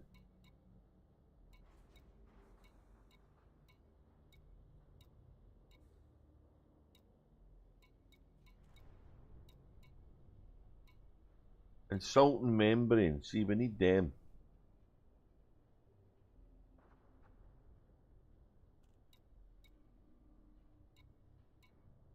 E.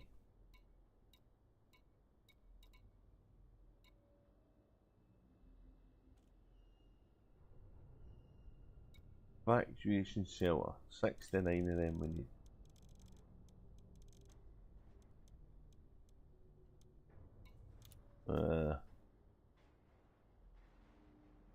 Combat stabilizers. Can't find them. Battle weapons. Can't find them. Reactive armor 30. That's here.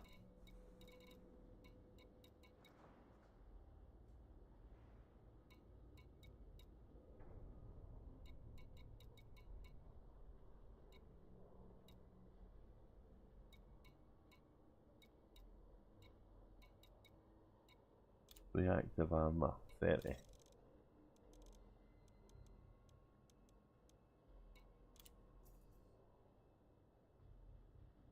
Liquid oxygen 333 and 1,000.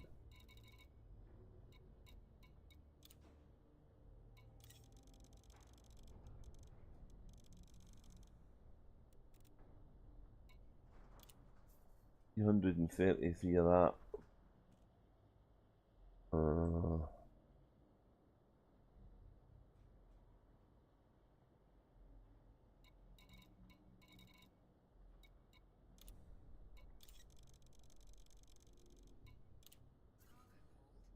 Still can't see battle weapons. My God.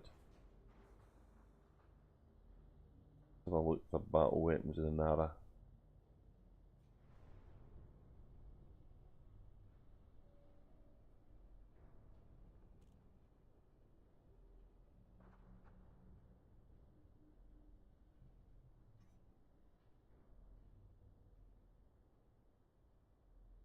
Maybe you need to get them in the ground.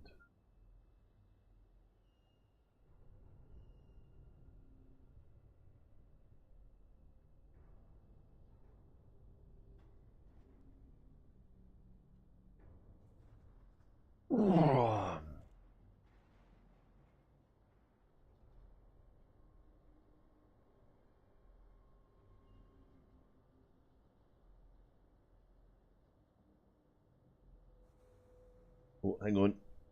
I need a break. 1 minute.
That's better.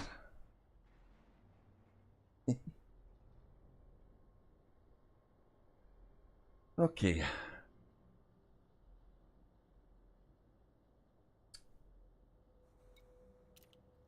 So we have to go back and dump this back in the carrier.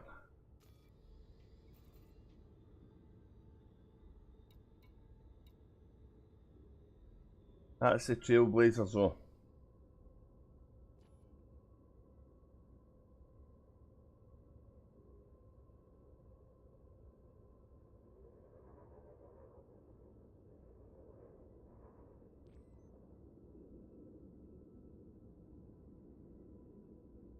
It's a big ship, to be honest.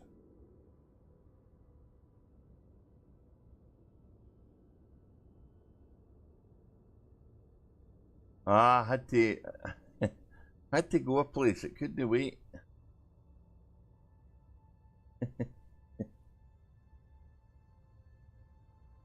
There we go. That's the Trailblazer ship. Sometimes you get them in the daylight, they're a wee bit more impressive, but two landing pads, there's one at the top there that I'm on. And I think if I mind right, there's the same setup underneath. So lots of ship can get here. Which is cool. They took two fleet carriers and rammed them together. Made it up at the local cotton shop, I think.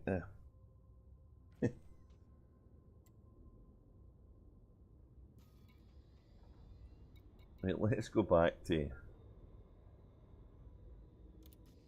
the fleet carrier,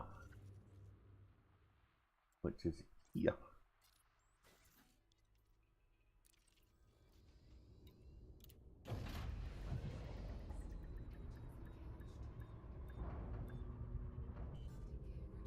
Yeah, there'd be a lot of capacity on it, I guess, but how much fuel would it take to jump? I think the cargo capacity in the fleet carriers is probably a little bit small given how the size. It'll be interesting to see a Panther Clipper landed on it, I think.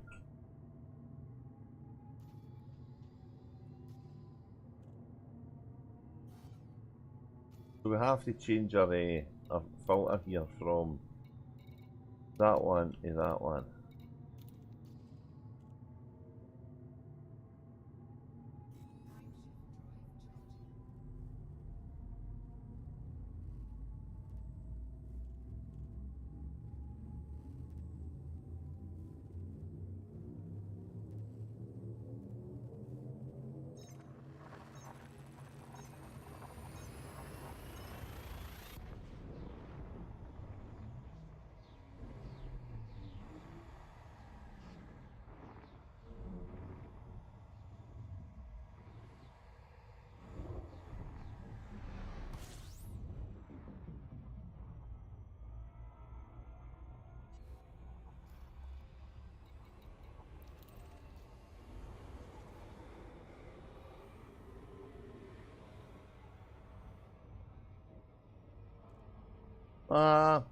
They don't tend to do that. They might. I think the reason they won't though is they're trying to get the colonisation thing to be more of a kind of group effort. And I think looking at the what have I done? Looking at the things they're bringing in the middle of the year, like Vanguard and that, it's all kind of geared around squadron play and group play. So I get the feeling that's what they're trying to promote. I don't know if that's a good thing, given past experience with the instancing in the game, or it might be an indication they think they've maybe got the instancing code better and it should be more stable. A couple of times we had bugged instances with the Thargoid War, But by and large, a wing ears could go in and be in with another wing in the same instance. That was quite fun.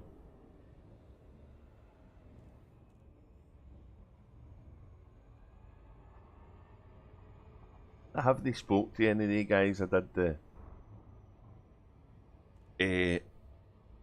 the Thargoid fight me. I maybe need to give them a wee line just to see how they are. I've not been too busy with real life and with this stuff really.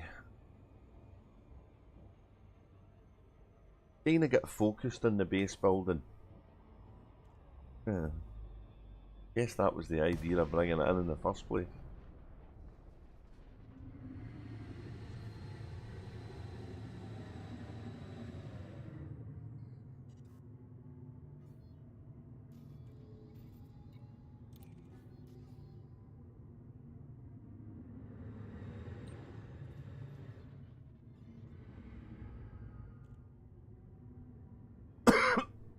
Excuse me.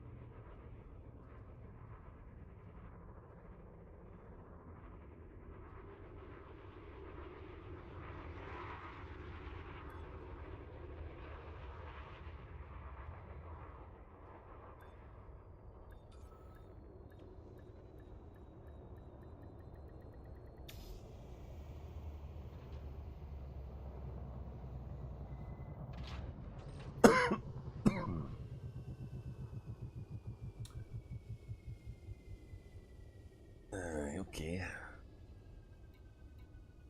Let's see how many of these I've got and how many I need. Right, I've got enough of them.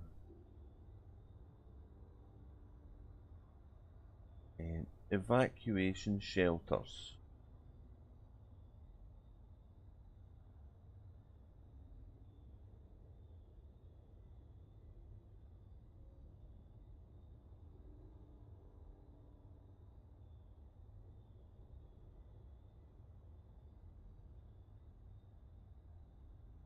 We need 68, we've got lots of them, so we're good. We don't need any more of them. Liquid oxygen. We need 1,333, so we've got enough of them. Excellent. Reactive armour. 30. I've got 30. Steel.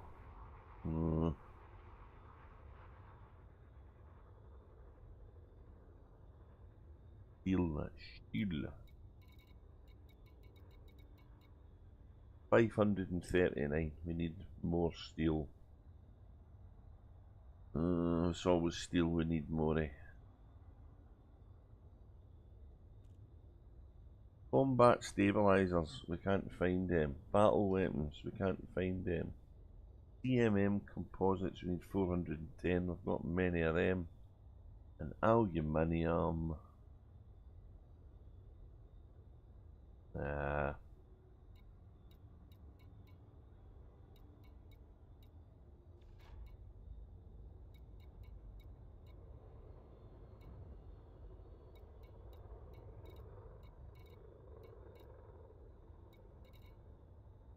351.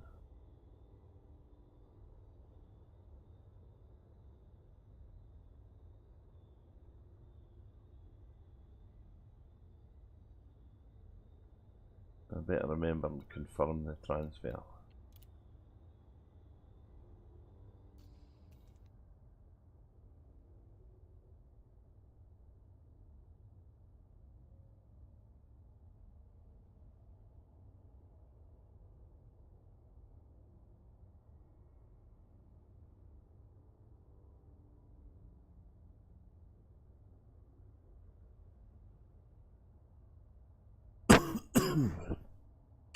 Okay, so We have been at this for 3 hours 55 minutes.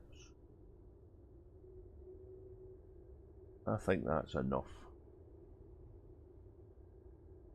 And we still have some stuff to finish.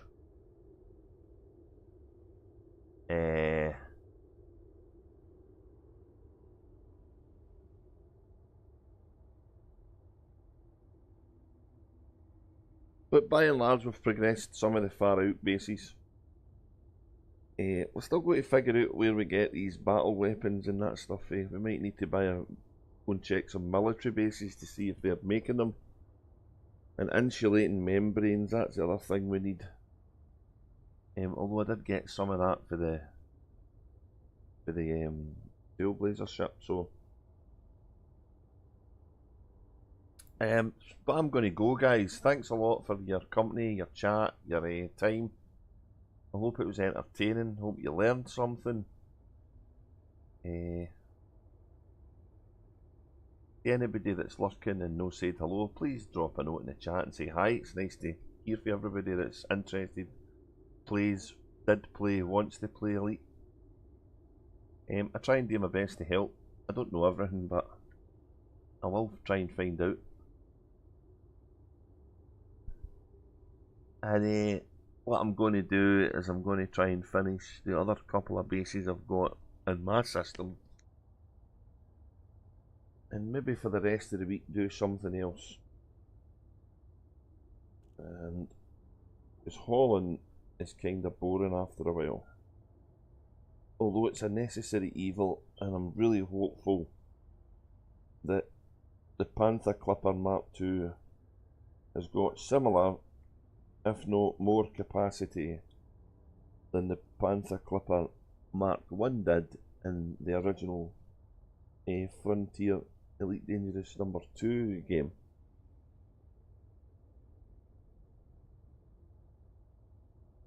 You learn stuff. You don't know if you get past it. Hey, the space is the test, and you're doing well. You're getting your engineering done and kind of playing catch up. So that's always pretty good, mate. You know, you keep plugging away, you'll get there in the end.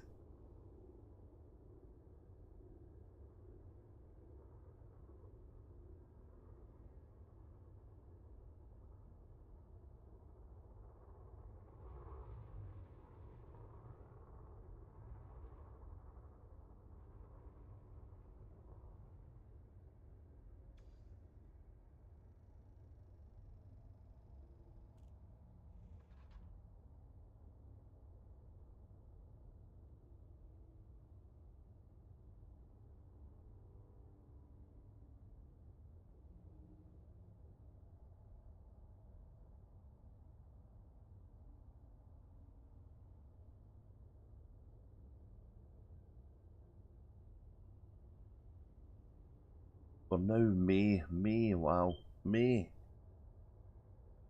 Who can the years flying?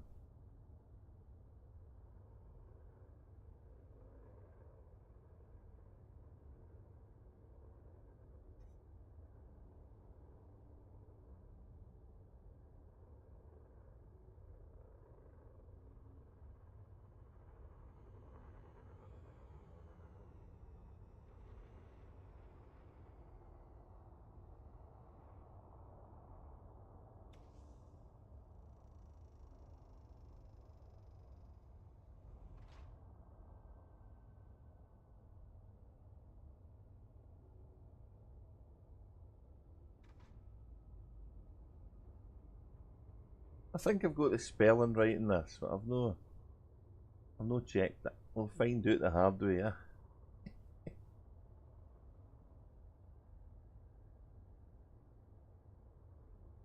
191% heat. Yeah, the Type 10's got hot. A bit of heat engineering's needed. But some what do you call them? Try and get some of the Sirius module heat sinks because you get extra ones. You maybe got that shit a little bit early. But I'm sure you'll have I'm sure you'll have fun flying it nonetheless.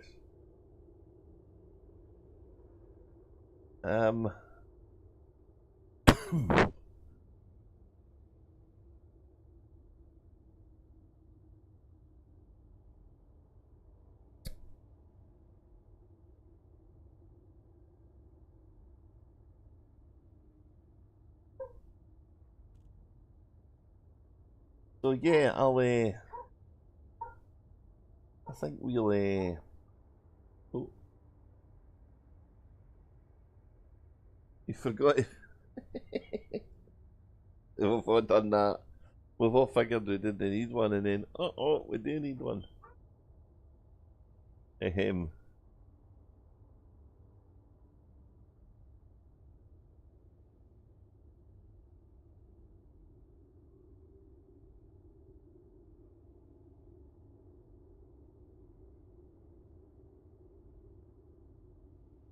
Yeah, I'll call it here. I think it's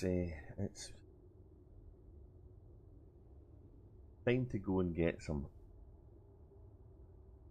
food. I think that would be good.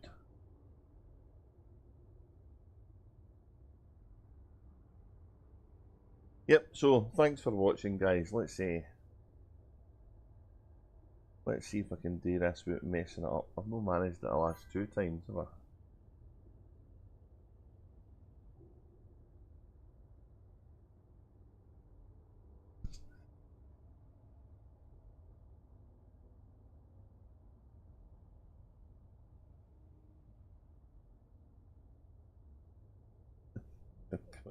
I've got things dinging in my eye. What's happening?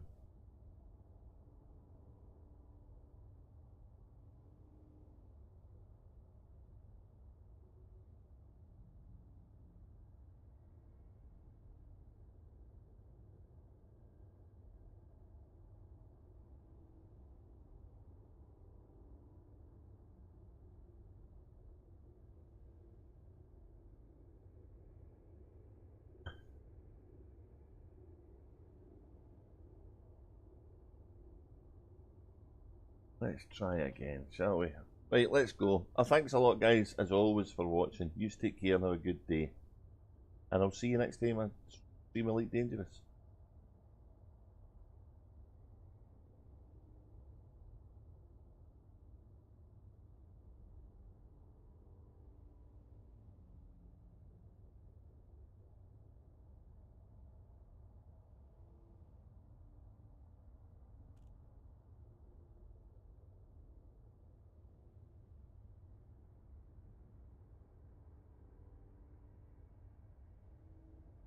Yeah, the end credits are wrong again. You just knew it was going to happen.